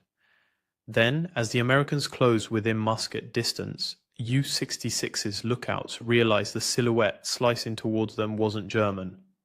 "Achtung! Zerstörer!" someone shouted. A flash burst from her bow tube. "Torpedo in the water! Starboard bearing!" "Hard left rudder!" Abel roared. Buckley heeled, foam spilling over her rails. The torpedo hissed past, close enough for men on deck to hear its propellers whining. Seconds later, it detonated harmlessly in the ship's wake. Range 2,000 yards. Open fire. The first salvo from Buckley's forward 3-inch battery roared. The rounds streaked over the water and smashed into U-66's forward deck, blowing her 88mm gun into a fireball. Her bridge erupted in sparks. Now every gun aboard Buckley joined in. 3-inch, 40mm, 20mm, even small arms fire from the bridge wings. The night turned white with tracer fire. The destroyer escort's gunners poured over 100 rounds of high explosive shells and thousands of cannon rounds into the submarine's silhouette. U-66 replied desperately with machine gun bursts, but most went high, whistling through Buckley's rigging. At 0324, the U-boat fired another torpedo from her stern tubes. "Fish off the stern," shouted the sonar operator. Abel yanked the helm hard to starboard. The torpedo foamed across their bow, missing by seconds. The range closed to yards, mere yards. The two ships were racing side by side now, their guns so close the tracers seemed to cross mid-air. Abel's voice cut through the chaos. "Keep hammering!" U-66's conning tower was burning. Flames licked through the railing. German sailors, faces ghostly in the firelight, tried to man their deck guns, but were torn apart by 20mm bursts. 16 minutes of continuous gunfire left Buckley's decks, littered with hot brass. The air reeks of cordite.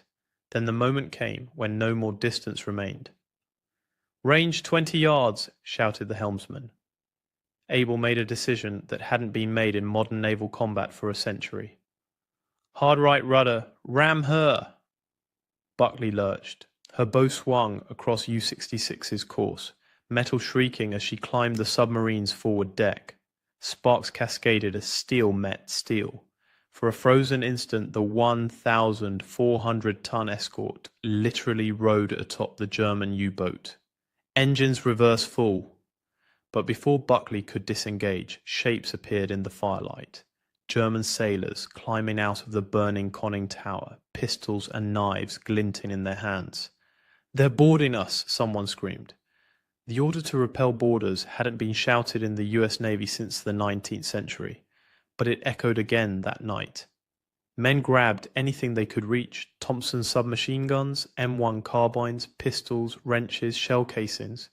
When those ran empty, they swung fists, boots, even coffee mugs ripped from the galley. A German petty officer leapt to the rail and was met by a sailor who cracked him across the jaw with a metal coffee cup. Another sailor hurled an empty shell casing like a club. The deck became a frenzy of brawling figures illuminated by burning tracer rounds. Below the bridge, a steward's mate named John Andrews found himself face to face with a German who had crawled through an open hatch, knife in hand. Andrews snatched the nearest object, a scalding coffee pot, and smashed it into the intruder's face. The man crumpled. For 2 furious minutes, modern naval warfare reverted to the age of cutlasses and fists. 36 Germans tried to swarm over Buckley's forecastle. Half were killed or wounded before they could retreat. Lieutenant Klaus Herbig, U-66's first officer, led the boarding attempt, hoping to draw American fire while Seehausen tried to free the sub. But the Americans outnumbered them, outgunned them, and outfought them. Abel shouted from the bridge, "Engines reverse, break free!" Buckley backed off, scraping down the submarine's hull, leaving 5 stunned Germans on deck who were quickly captured.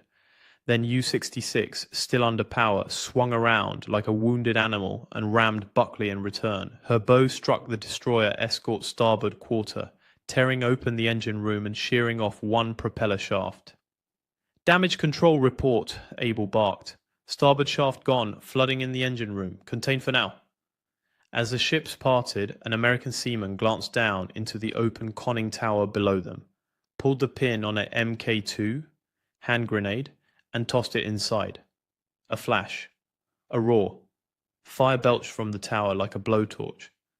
U-66 shuddered violently. Her engines screamed, her bow dipped. The submarine began to circle, out of control, fire still burning in her conning tower. Men were jumping overboard. "Cease fire," Abel ordered. "Let her go."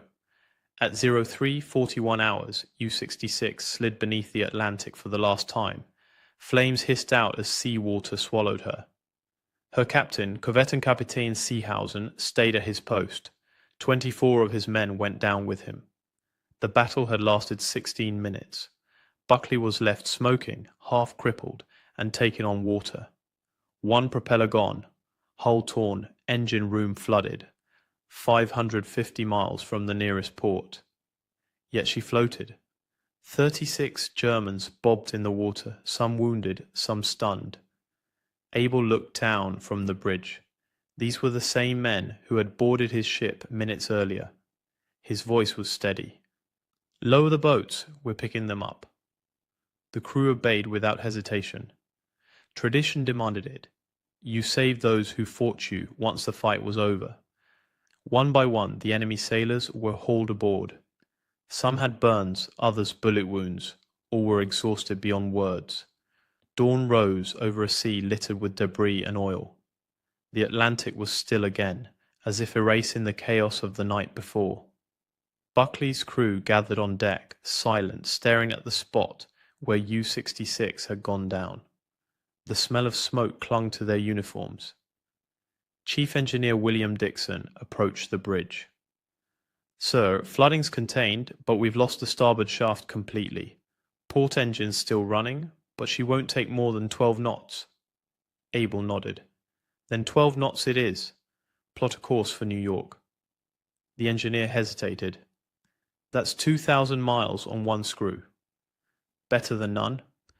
The radio officer handed Abel a fresh message. Confirmation that USS Block Island and her escort group would rendezvous within hours. The carrier's aircraft had been the ones that spotted U-66 in the first place. They'd provide cover on the long, limping voyage home. Abel stepped to the bridge wing. The sea breeze was warm, thick with diesel and salt. Behind him, his men were tending to the wounded Germans, offering water, cigarettes, blankets. Some of the prisoners stared at the Americans in disbelief, as though unable to comprehend kindness so soon after bloodshed. A boatswain's mate whispered to another, "You ever think you'd fight Krauts with coffee mugs?" The other man laughed weakly. "Hell, I didn't think I'd live to drink from one again." By noon, Buckley was steaming eastward at 12 knots, her patched hull groaning, her deck streaked with soot. The Atlantic stretched endless and empty ahead. The battle was over. The journey home had only begun. At 2:16 on May 6, 1944, Lieutenant Commander Brent Isle stood on the bridge of USS Buckley as an Avenger pilot radioed urgent coordinates. German submarines surfaced 20 miles ahead west of Cape Verde Islands. Abel was 34 years old, with 11 months commanding this destroyer escort, but Buckley had never faced a U-boat this close. The submarine ahead was U-66, the 7th most successful U-boat in the entire war. 33 Allied ships sunk, over 200,000 tons sent to the bottom. Abel ordered flank speed, 23.5 knots. Buckley cut through calm Atlantic waters under bright moonlight. Perfect conditions for a surface engagement. The Avenger stayed overhead, feeding course corrections every few minutes. U-66 was recharging batteries, waiting for a supply submarine. She'd been at sea since mid-January, nearly 4 months without resupply. Her crew was exhausted, low on fuel, desperate. At 0308, 3 red flares shot up from the submarine. Recognition signal. The Germans thought Buckley was their supply boat.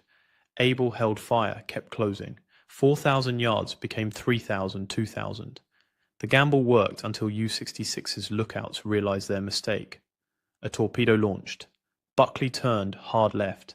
The fish passed down the starboard side, missing by yards. At 0320, Abel opened fire. First salvo from the 3-inch guns hit U-66 forward of the conning tower. Direct hit. The submarine's deck gun was knocked out. All of Buckley's weapons engaged, 3 in, 40mm, 20mm. The U-boat returned fire with machine guns, but most rounds went high. Buckley's gunners hammered the conning tower, hit after hit. At 0324, U-66 fired another torpedo from her stern tubes. Abel saw it coming, turned hard right. The torpedo crossed ahead of Buckley's bow. Close. The range closed to 20 yards. Parallel course. Point-blank fire raked U-66 from stem to stern. The submarine's conning tower was on fire. Germans were visible through the flames trying to fight back, but Buckley's guns were overwhelming. 105 rounds of 3-inch shells, 2,700 rounds of 20mm, 418 rounds of 40mm, all in 16 minutes. What happens when a destroyer escort runs out of distance to shoot? Please hit the like button. It helps others discover these stories and subscribe. Back to Abil's decision at 0329. At 0329, Abel made a choice no destroyer escort commander had made in modern naval warfare. Hard right rudder ram the submarine. Buckley's bow rolled up onto U-66's foresail and stayed there. The two vessels locked together, steel grinding against steel. Then Germans started climbing out of the conning tower. Some carried pistols, some had knives. They swarmed onto Buckley's forecastle. The Americans thought they were being boarded. What happened next hadn't occurred in the United States Navy for over a century. Hand to hand, combat on the deck of a warship. Buckley's crew grabbed whatever they could find. Thompson submachine guns, M1911 pistols, rifles. But when those ran empty, sailors fought with fists, with 3-inch shell casings, with coffee mugs from the galley. One German made it inside the ship, reached the wardrobe. A steward's mate beat him back with a coffee pot. The fight lasted 2 minutes. Germans fell, Americans fell. Klaus Herbig, U-66's first officer, led the boarding party from behind the anchor windlass. He was trying to create a diversion, give his captain time to break free, but there were too many Americans, too much firepower. Herbig and his men shouted for surrender. Abel ordered engines reversed. Buckley backed away from U-66, leaving 5 armed Germans on deck. They were subdued immediately, but U-66 wasn't finished. The submarine came around under power, aimed directly at Buckley's starboard side. At 0335, she struck. The collision tore open Buckley's engine room, sheared off the starboard propeller shaft, twisted the stern. 16 minutes from first shot to sinking. Buckley's crew had just fought the only hand-to-hand battle on a US warship in World War II. 36 German survivors floated in the water, but Abel's ship was crippled, engine room flooded, 1 propeller gone, and they were 550 miles from the nearest port. The engine room was flooding. Water poured through the gaping hole U-66 had torn in Buckley's starboard side. Chief engineer reported the damage at 0345. Starboard shaft completely severed. Flooding contained but spreading. Port engine still functional. Abel had one propeller and 550 miles of Atlantic Ocean between his crippled ship and safety. But 36 Germans were in the water, some wounded, some in shock, all of them enemies 5 minutes ago. Abel ordered rescue operations. Buckley's crew pulled survivors aboard one by one, no hesitation. The same men who just fought hand to hand now hauled exhausted U-boat sailors from the Atlantic. Naval tradition. You save lives first, settle scores later. The rescued Germans were in bad shape. Many had burns from the fires inside U-66. Some had gunshot wounds from the close quarters fight. Others were simply broken. 4 months at sea, watching their submarine die beneath them, they were transferred to USS Block Island, the escort carrier whose aircraft had found U-66 in the first place. 24 German sailors went down with their boat, including Overlieutenant Zersgaard Jausen, U-66's commander. He stayed at his post until the end. U-66 had been a scourge of the Atlantic. Her record spoke for itself. 33 merchant ships sunk across 9 war patrols, over 200,000 gross registered tons, 8 American vessels among them. On January 16, 1942, she torpedoed the Canadian passenger liner Lady Hawkins. 246 people died. Civilians, Navy personnel, most never found. U-66 was one of 5 U-boats that launched Operation Drumbeat, the devastating attack on American coastal shipping in early 1942. Now she was gone, sunk by a destroyer escort that weighed 1,400 tons to U-66's 154. Sunk by a captain who'd been in command less than a year. Sunk in a fight that ended with coffee mugs and fists. The irony wasn't lost on anyone. Germany's 7th most successful U-boat, defeated in the most primitive combat imaginable. But Buckley was barely floating. Abel assessed the damage as dawn broke on May 6. Port engine operational, steering functional, hull integrity compromised but holding. The starboard propeller shaft wasn't just broken, it was gone, sheared clean off. Every rotation of the port engine put stress on a ship designed for balanced twin-screw propulsion. Maximum safe speed 12 knots, maybe 15 if they pushed it. New York was the closest major repair facility over 2,000 nautical miles northeast. Boston Navy Yard could handle the damage, but that meant crossing the North Atlantic on one engine with a hole in the hull. The alternative was limp into a forward base in the Azores, but they lacked the equipment for major repairs. Abel made the call, set course for New York, hoped the weather held, hoped no other were hunting these waters. Task Group 21.11 reformed around Buckley. USS Block Island provided air cover. 2 other destroyer escorts took screening positions. They were exposed out here. Every German submarine in the Atlantic had heard U-66's last transmissions. Some would be curious, some would be hunting. A crippled destroyer escort made an attractive target. The damage control teams worked through the morning, shoring up bulkheads, pumping water, welding temporary patches over the worst holes. The engine room crew monitored the port engine constantly. Any failure now meant dead in the water, helpless. The Atlantic in May 1944 was still a war zone. The Allies were winning, but Hubert still proud, still hunted, still killed. By noon, Buckley was making 13 knots. Steady course. The hull patches were holding. But every sailor aboard knew the truth. They were lucky. U-66 could have put a torpedo into Buckley instead of ramming, could have disabled both engines, could have left them sinking instead of just crippled. The hand-to-hand fight made headlines later. The ram made history books. But the real story was simpler. Buckley survived because Abel had made the right decisions at the right moments, and because his crew had fought with everything they had, including the coffee mugs. Abel stood on the bridge watching the horizon. They had 6 days of slow sailing ahead, 6 days vulnerable, 6 days hoping the Atlantic stayed calm and the U-boat stayed away. His ship had just won the most unusual naval engagement of the war.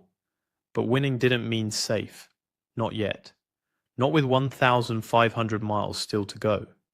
The first 24 hours were critical. Buckley maintained 13 knots on one engine, steering a careful course northeast.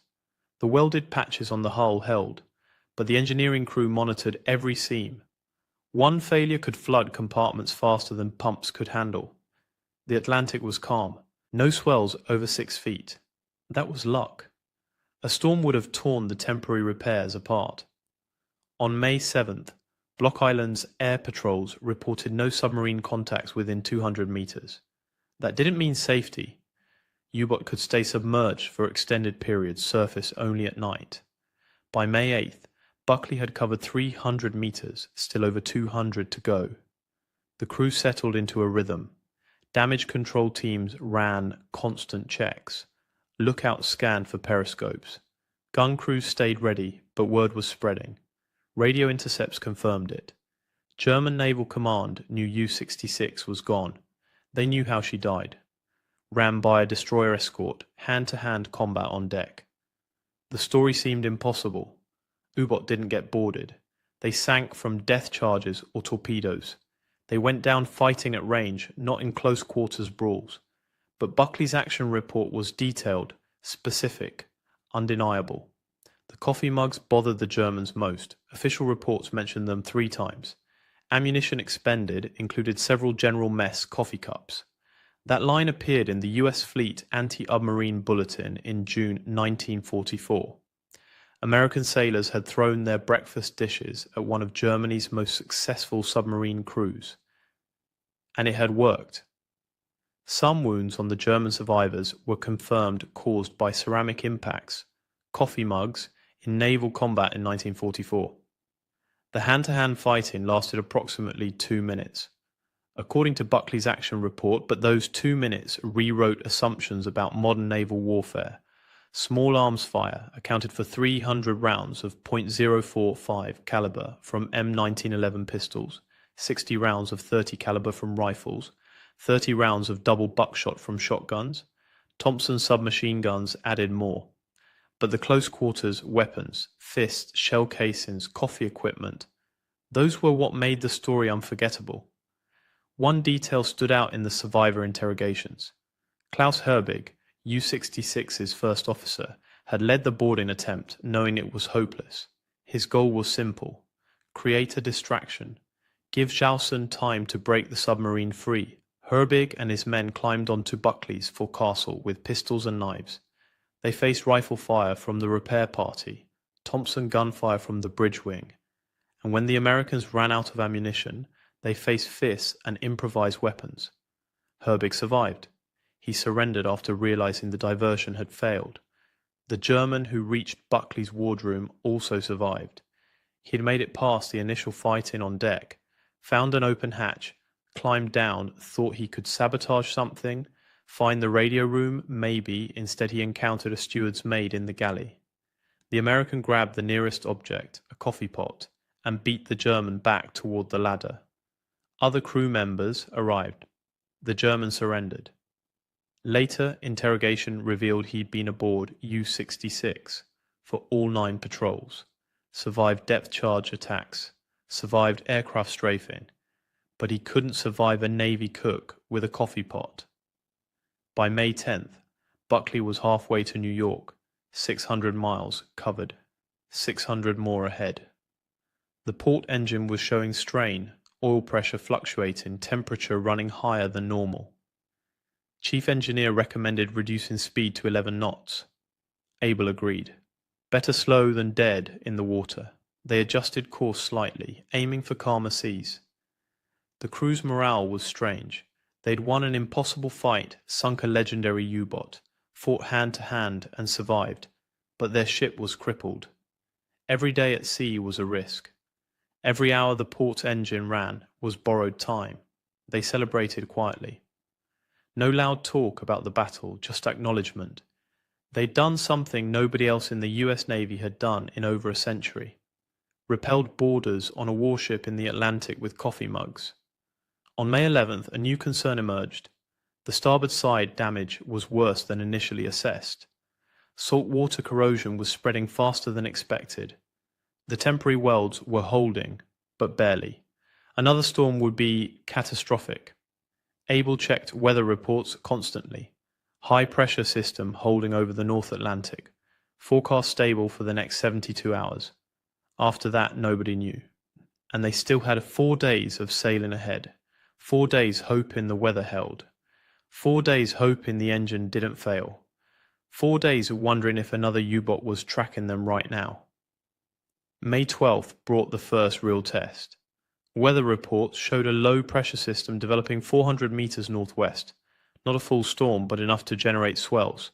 8 to 10 feet predicted. Buckley's damaged hull could handle 6, maybe 7.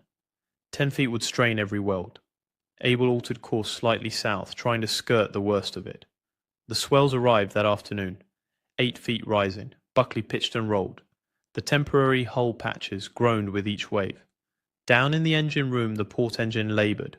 Oil pressure dropped. Temperature climbed. Chief engineer reduced power. Speed dropped to 9 knots, then 8. The math was simple. At 8 knots, New York was 6 days away instead of 4. 6 more days exposed. 6 more days hoping nothing broke. By May 13, the swells peaked at 9 feet, close to the limit. Water seeped through 2 of the hole patches, not flooding, but steady leaks. Damage control teams worked in shifts, reinforcing, pumping, monitoring. Nobody slept much. The port engine temperature was climbing into the red zone. They needed to shut it down for maintenance. But stopping in the middle of the Atlantic meant drifting. Helpless. Able made another decision, reduce speed to 6 knots. Let the engine cool slightly while still maintaining steerage. It worked. Temperature dropped 5 degrees. Stayed there. But 6 knots meant 8 days to New York. 8 days of exposure. The mathematics of survival kept changing. Every hour brought new calculations, new risks, new decisions. Meanwhile, the story of U-66 was spreading beyond military channels. Navy public affairs officers saw the propaganda value immediately. American destroyer defeats legendary U-boat in hand-to-hand combat. Perfect morale boost. They wanted details, photographs, interviews. But Buckley was still at sea, still damaged, still vulnerable. The celebration would have to wait. The German survivors aboard Block Island were providing their version of events. Interrogation reports confirmed the basic facts. U-66 had indeed tried to board Buckley. Klaus Herbig had led approximately 12 men onto the American ship's forks. They'd encountered immediate resistance, small arms fire, hand-to-hand fighting. The coffee mugs were real. One German sailor had a facial injury consistent with ceramic impact. The medical officer's report was specific. Blunt force trauma, circular impact pattern approximately 3 inches in diameter, coffee mug size. What the Germans couldn't understand was why Buckley had rammed them. Standard destroyer escort tactics called for depth charges, hedgehog mortars, gunfire at range, not ramming. Ramming was obsolete, hadn't been used since the age of sail, but Able had closed to 20 yards, and the submarine was too close for most weapons. Ramming was the only option, so he'd taken it, and it had worked. By May 14th, Buckley had covered 900 meters from the engagement site, 300 meters to New York. The weather was improving.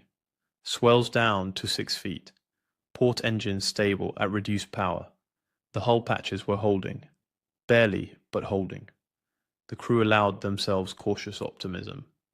3 more days, maybe 4. They could make it. Then the port engine oil pressure dropped again sharply. Chief engineer reported bearing damage, probably from the extended running at reduced power with asymmetric loading. The engine needed immediate shutdown for inspection, but they were still 280 miles from port. Too far to drift, too far to tow. Able ordered speed reduced to 4 knots. Absolute minimum to maintain steerage. The bearing held. Temperature climbed, but stabilized. 4 knots meant 6 more days, but 6 days limping was better than dead in the water. On May 15th, Block Island's air patrols detected a submarine contact 70 miles south of Buckley's position, possibly U-boat, possibly hunting. The contact submerged before aircraft could attack. Direction uncertain. Could be heading toward Buckley, could be heading away. Nobody knew. And Buckley was making 4 knots. A surface U-boat could do 18. If it was hunting the destroyer escort, Buckley couldn't run, couldn't maneuver, could barely defend herself. Able ordered battle stations and waited again. The submarine contact stayed submerged for 6 hours. Block Island's Avengers maintained patrol patterns, dropping sonar buoys, listening, tracking. At 1,800 hours on May 15th, the contact surfaced 60 miles south, moving west, away from Buckley, not hunting, probably heading to patrol stations further out. The threat passed, but it reminded everyone how vulnerable they were. 4 knots, damaged hull, 1 engine barely functioning. Easy prey. May 16th brought better news. Weather forecasts showed clear conditions for the next 72 hours. Calm seas. The port engine bearing was degrading but holding. Chief engineer estimated they could maintain 4 knots for another 4 days, maybe 5 if they got lucky. New York was 220 miles northeast. 4 days at 4 knots was 384 miles. They had margin, not much but some. Able received a message from Commandant, Commander Destroyer Force Atlantic. Buckley was front page news. The New York Times ran the story May 14th. Destroyer escort sinks U-boat in hand-to-hand fight. The Associated Press picked it up. Radio broadcasts mentioned it. The coffee mugs were the hook everyone used. American sailors defeat elite German submarine crew with breakfast dishes. It sounded like propaganda, but it was true. The Navy wanted Able and his crew ready for public appearances when they reached port. Speeches, interviews, photographs, war bond rallies. February 1945, 20,000 feet over Germany. Ball turret gunner Staff Sergeant James Wilson's oxygen hose ruptures during a fighter attack. The thin air at this altitude gives him maybe 3 minutes of consciousness. But the hydraulics are damaged. His turret won't rotate back to the entry position. He's trapped inside a plexiglass sphere with oxygen running out, and the mission has 6 more hours to go. He survived. This is how, at 20,000 feet, the air contains about half the oxygen available at sea level. Your body cannot sustain consciousness. Without supplemental oxygen, you have roughly 60 seconds of useful consciousness before confusion sets in. Within 3 minutes, you'll pass out. Within 10 to 15 minutes without oxygen, brain damage occurs. Within 30 minutes, you're dead. Ball turret gunners depended entirely on oxygen supplied through a hose running from the aircraft's main system down through the narrow tunnel into the turret. The hose had to be long enough to allow the turret to rotate fully. But length made it vulnerable. Combat damage, sharp movements, or equipment failures could rupture or disconnect it. The emergency backup was a small oxygen bottle mounted inside the turret, a walk-around bottle designed to give you maybe 10 to 15 minutes of air if your main hose failed. Just enough time to get the turret rotated back to the exit position. Crawl out and connect to another oxygen source in the main fuselage, but Wilson's turret wouldn't rotate. The hydraulic lines that powered turret movement had been hit by the same flak burst that ruptured his oxygen hose. He could manually crank the turret using the backup hand crank system, but that took 15 to 20 minutes of exhausting work. His emergency bottle had maybe 12 minutes of oxygen. The math didn't work. Here's what made his situation even worse. The rest of the crew couldn't help him. The ball turret was a completely isolated position. Nobody could reach him from inside the aircraft while he was in the turret. To get him out, the turret had to rotate to align the entry hatch with the fuselage opening. Without hydraulics, only he could crank it into position from inside. If he passed out from oxygen deprivation while trying to hand crank the turret, he would die in that sphere and nobody could reach him, Wilson had one advantage most ball turret gunners didn't have: he'd grown up at high altitude in Colorado. His body had adapted to function on less oxygen than someone raised at sea level. This physiological adaptation, called hypoxic tolerance, meant he could potentially remain conscious slightly longer than the typical 3-minute window at 20,000 feet, but he also knew something critical from his training: oxygen deprivation affects your judgment before you lose consciousness. Hypoxia makes you confused, impairs decision-making, and creates euphoria that makes you think everything is fine even as you're dying. Hypoxia kills you by making you too confused to save yourself. Wilson made a split-second decision that violated every instinct. Instead of immediately switching to his emergency bottle and starting the desperate hand crank procedure, he stayed on the ruptured main oxygen line for another 30 seconds while he methodically checked every connection point in the oxygen system inside his turret.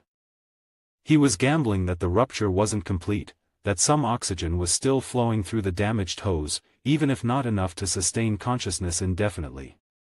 Those 30 seconds cost him precious time, but the information was critical. If he could determine where the rupture was and how much oxygen was getting through, he could calculate whether he had any option beyond the emergency bottle's 12-minute limit. His gamble paid off. The main hose was partially torn, not completely severed. Oxygen was flowing, but at maybe 40% of normal rate. Not enough to sustain consciousness indefinitely, but enough to extend his useful time significantly if he could control his breathing and exertion rate. Wilson switched to his emergency bottle and immediately began the hand crank procedure to rotate the turret. But instead of cranking frantically, which would have burned through oxygen faster, he cranked slowly and deliberately. Every few cranks, he would stop, rest for 10 seconds, breathe slowly, and let his oxygen saturation recover slightly before continuing. This was counterintuitive. Every instinct screamed to crank as fast as possible before the oxygen ran out. But Wilson understood the physiology. Exertion burns oxygen. Panic breathing burns oxygen.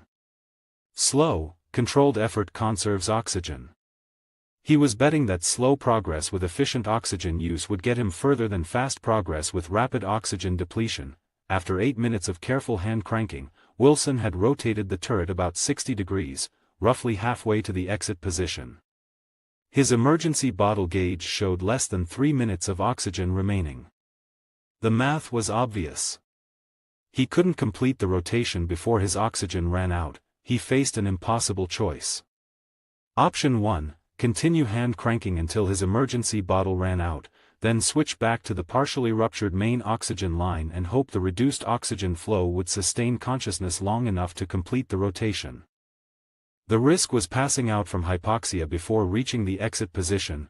Option 2, stop cranking now, switch back to the main hose, breathe the reduced oxygen flow, and wait for the aircraft to descend to lower altitude where the thin air wouldn't require supplemental oxygen. The risk was the mission might not descend for hours, and gradual oxygen deprivation would eventually cause him to pass out anyway. Wilson chose a third option nobody had trained him for. He used his emergency bottle to buy himself a detailed assessment of his exact physical state. He checked his pulse, elevated but not dangerously high. He checked his mental clarity by doing math calculations in his head, still functioning. He checked his field of vision, no tunneling yet. He was hypoxic, but not critically so. He switched back to the main line with the partial flow. The reduced oxygen hit him immediately, slight dizziness, a feeling of breathlessness. But he remained conscious. He resumed hand cranking, even slower now, stopping every 3 cranks to rest and breathe. His calculated bet was that the partial oxygen flow plus his hypoxic tolerance plus carefully controlled exertion would keep him conscious just long enough to complete the rotation. The crew and the main fuselage had no idea what was happening. Wilson's intercom connection had been damaged along with the oxygen and hydraulics. They knew his turret was stuck because they could see it hadn't returned to the stowed position. They assumed he was manually cranking it but had no way to know about his oxygen situation. At the 14-minute mark, Wilson felt euphoria beginning, the classic sign of severe hypoxia. His brain, starved for oxygen, was creating false feelings of well-being. This was the danger point. Hypoxic euphoria kills pilots and climbers regularly because it makes you feel fine even as you're dying, but Wilson recognized it. That recognition meant he still had enough brain function to override the false signals. He forced himself to keep cranking. 3 cranks, rest, breathe. 3 cranks, rest, breathe.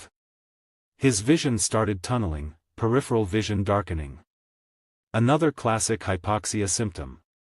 He was maybe 60 seconds from losing consciousness. At 16 minutes, the turret clicked into position. The entry hatch aligned with the fuselage opening. Wilson unstrapped, disconnected from the main oxygen line, and crawled through the hatch on pure adrenaline with maybe 15 seconds of consciousness remaining. Hands grabbed him from inside the fuselage, pulled him through, slammed an oxygen mask on his face connected to the main aircraft system. Wilson regained full consciousness after about 2 minutes on good oxygen. Medical check when they landed showed no permanent damage. His calculated risk-taking and physiological understanding had saved his life. But the real story is what the Army Air Force learned from his survival. After Wilson's incident report, the Air Force modified ball turret oxygen systems on newer B-17 models. They added redundant oxygen bottles with independent supply lines. They improved the durability of oxygen hose routing to make ruptures less likely. They added quick disconnect fittings so a gunner could detach from a damaged line and switch to backup supply in seconds rather than fumbling with threaded connections. More importantly, they changed the training. Gunners were now specifically trained on hypoxia recognition, controlled breathing techniques, and calculated decision-making under oxygen deprivation. Wilson's slow hand crank method became part of official emergency procedures.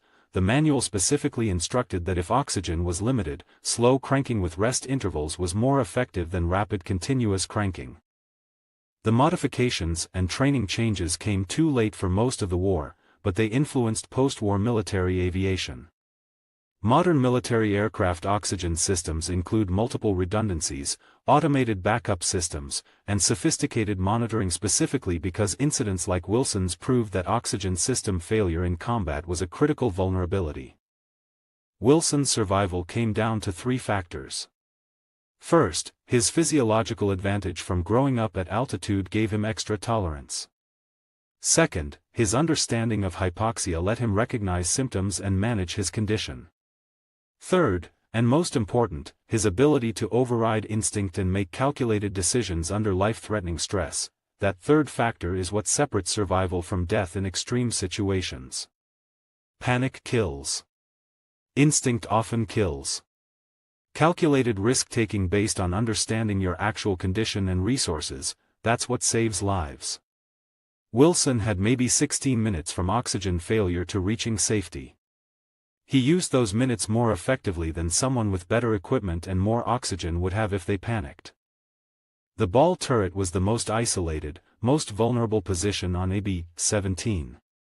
But gunners like Wilson proved that even in that position, with equipment failures that should have been fatal, survival was possible through knowledge, discipline, and calculated decision-making.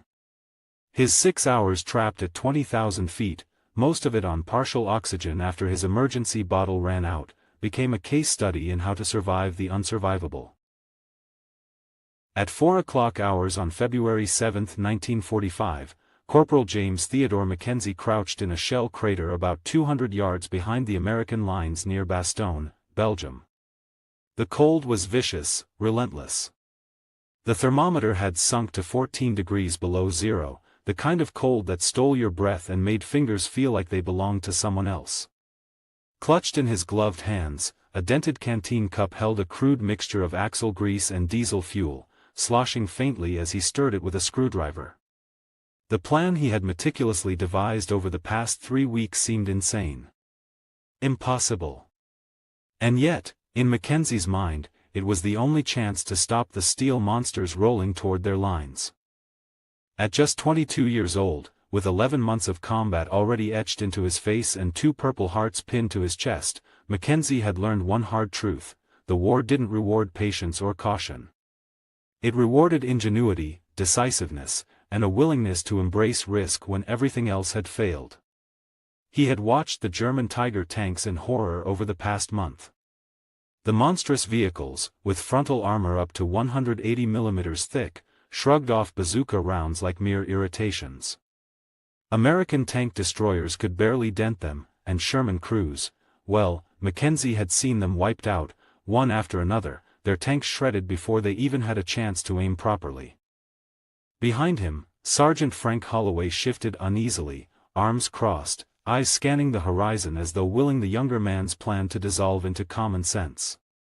"You're wasting your time, Mac," Holloway said, his voice a rasp against the frozen wind. "We need you on the machine gun, not playing chemist with kitchen supplies." Mackenzie didn't look up. He'd been thinking about this for weeks.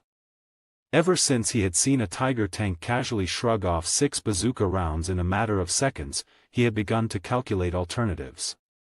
This was no mere hunch, it was mechanical analysis combined with the intuition born of living in northern Minnesota, where winter temperatures regularly plunged to 40 below.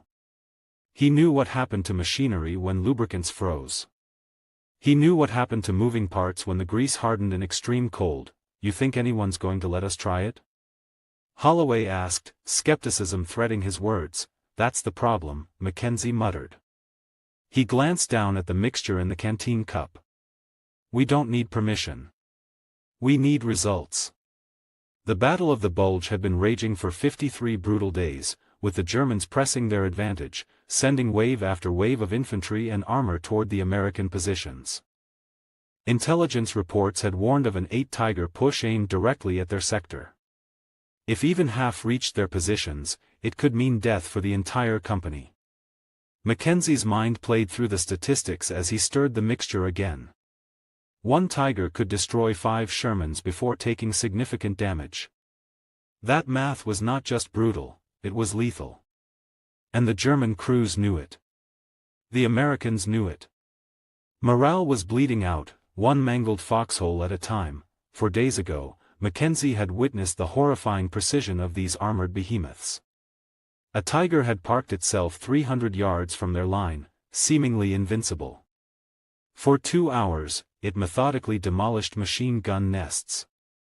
Mortar pits, and supply dumps, each shot a calculated message of dominance. When it finally withdrew, 14 American soldiers lay dead, forward positions flattened.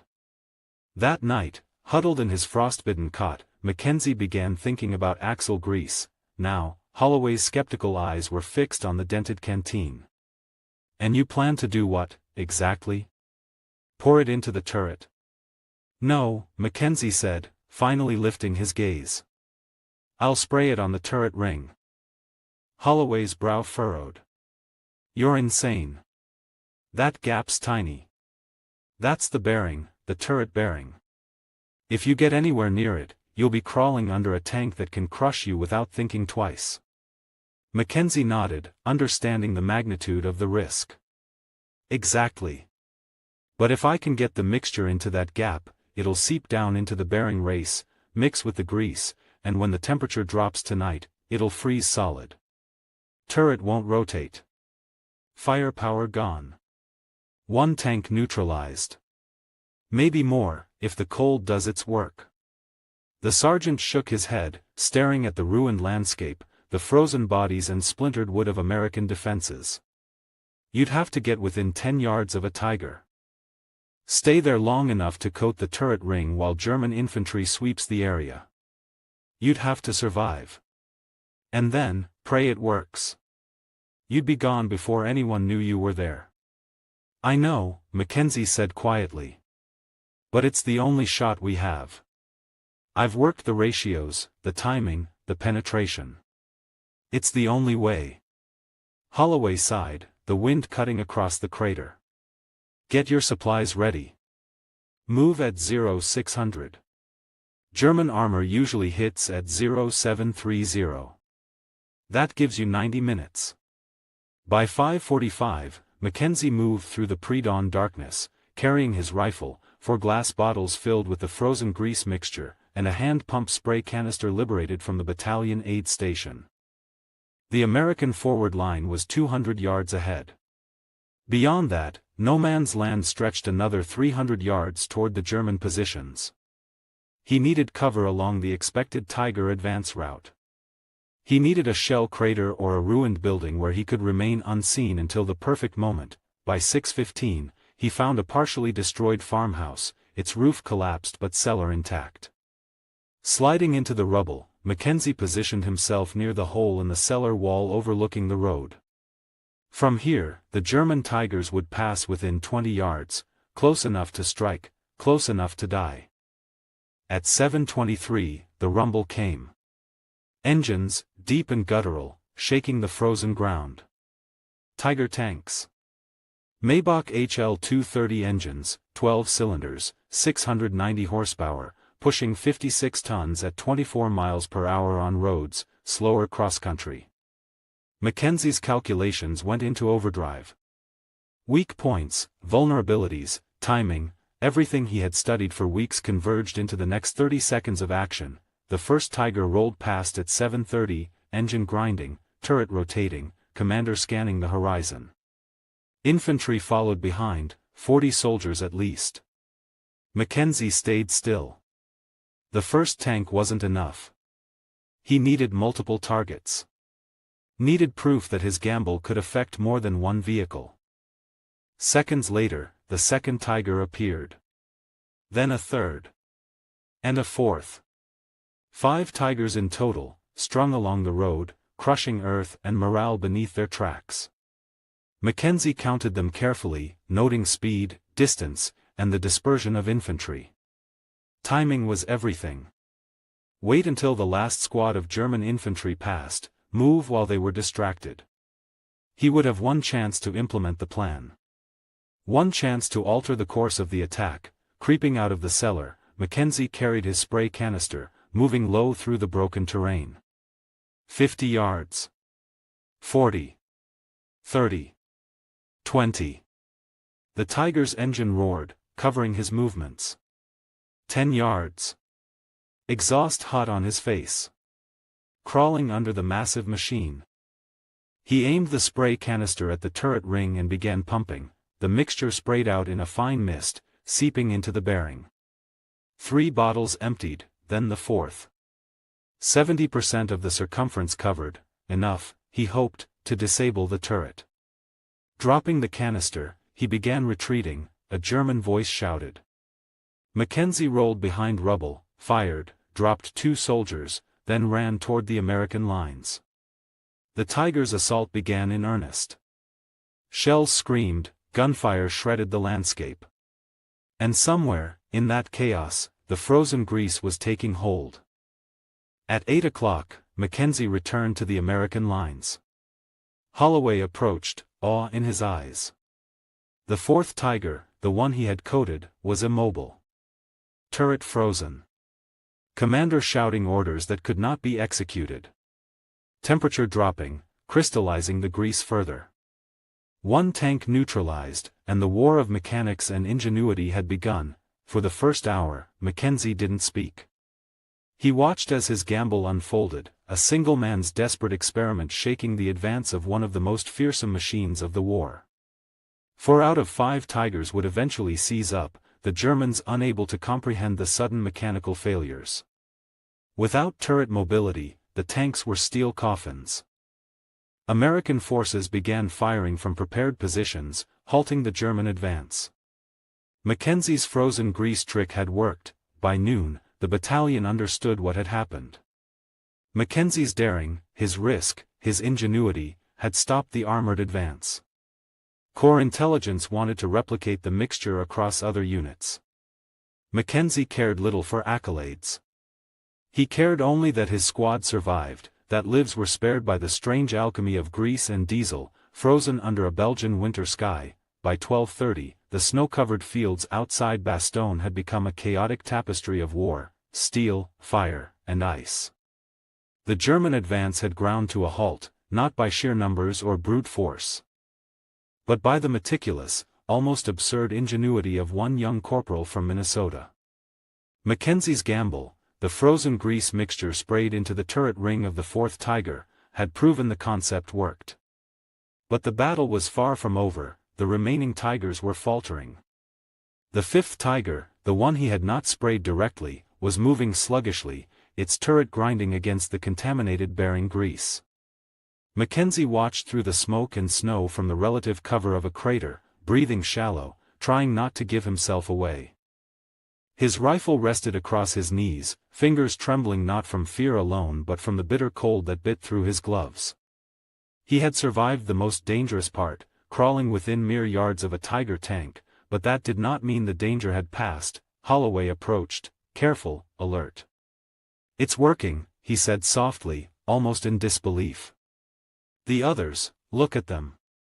They're freezing up."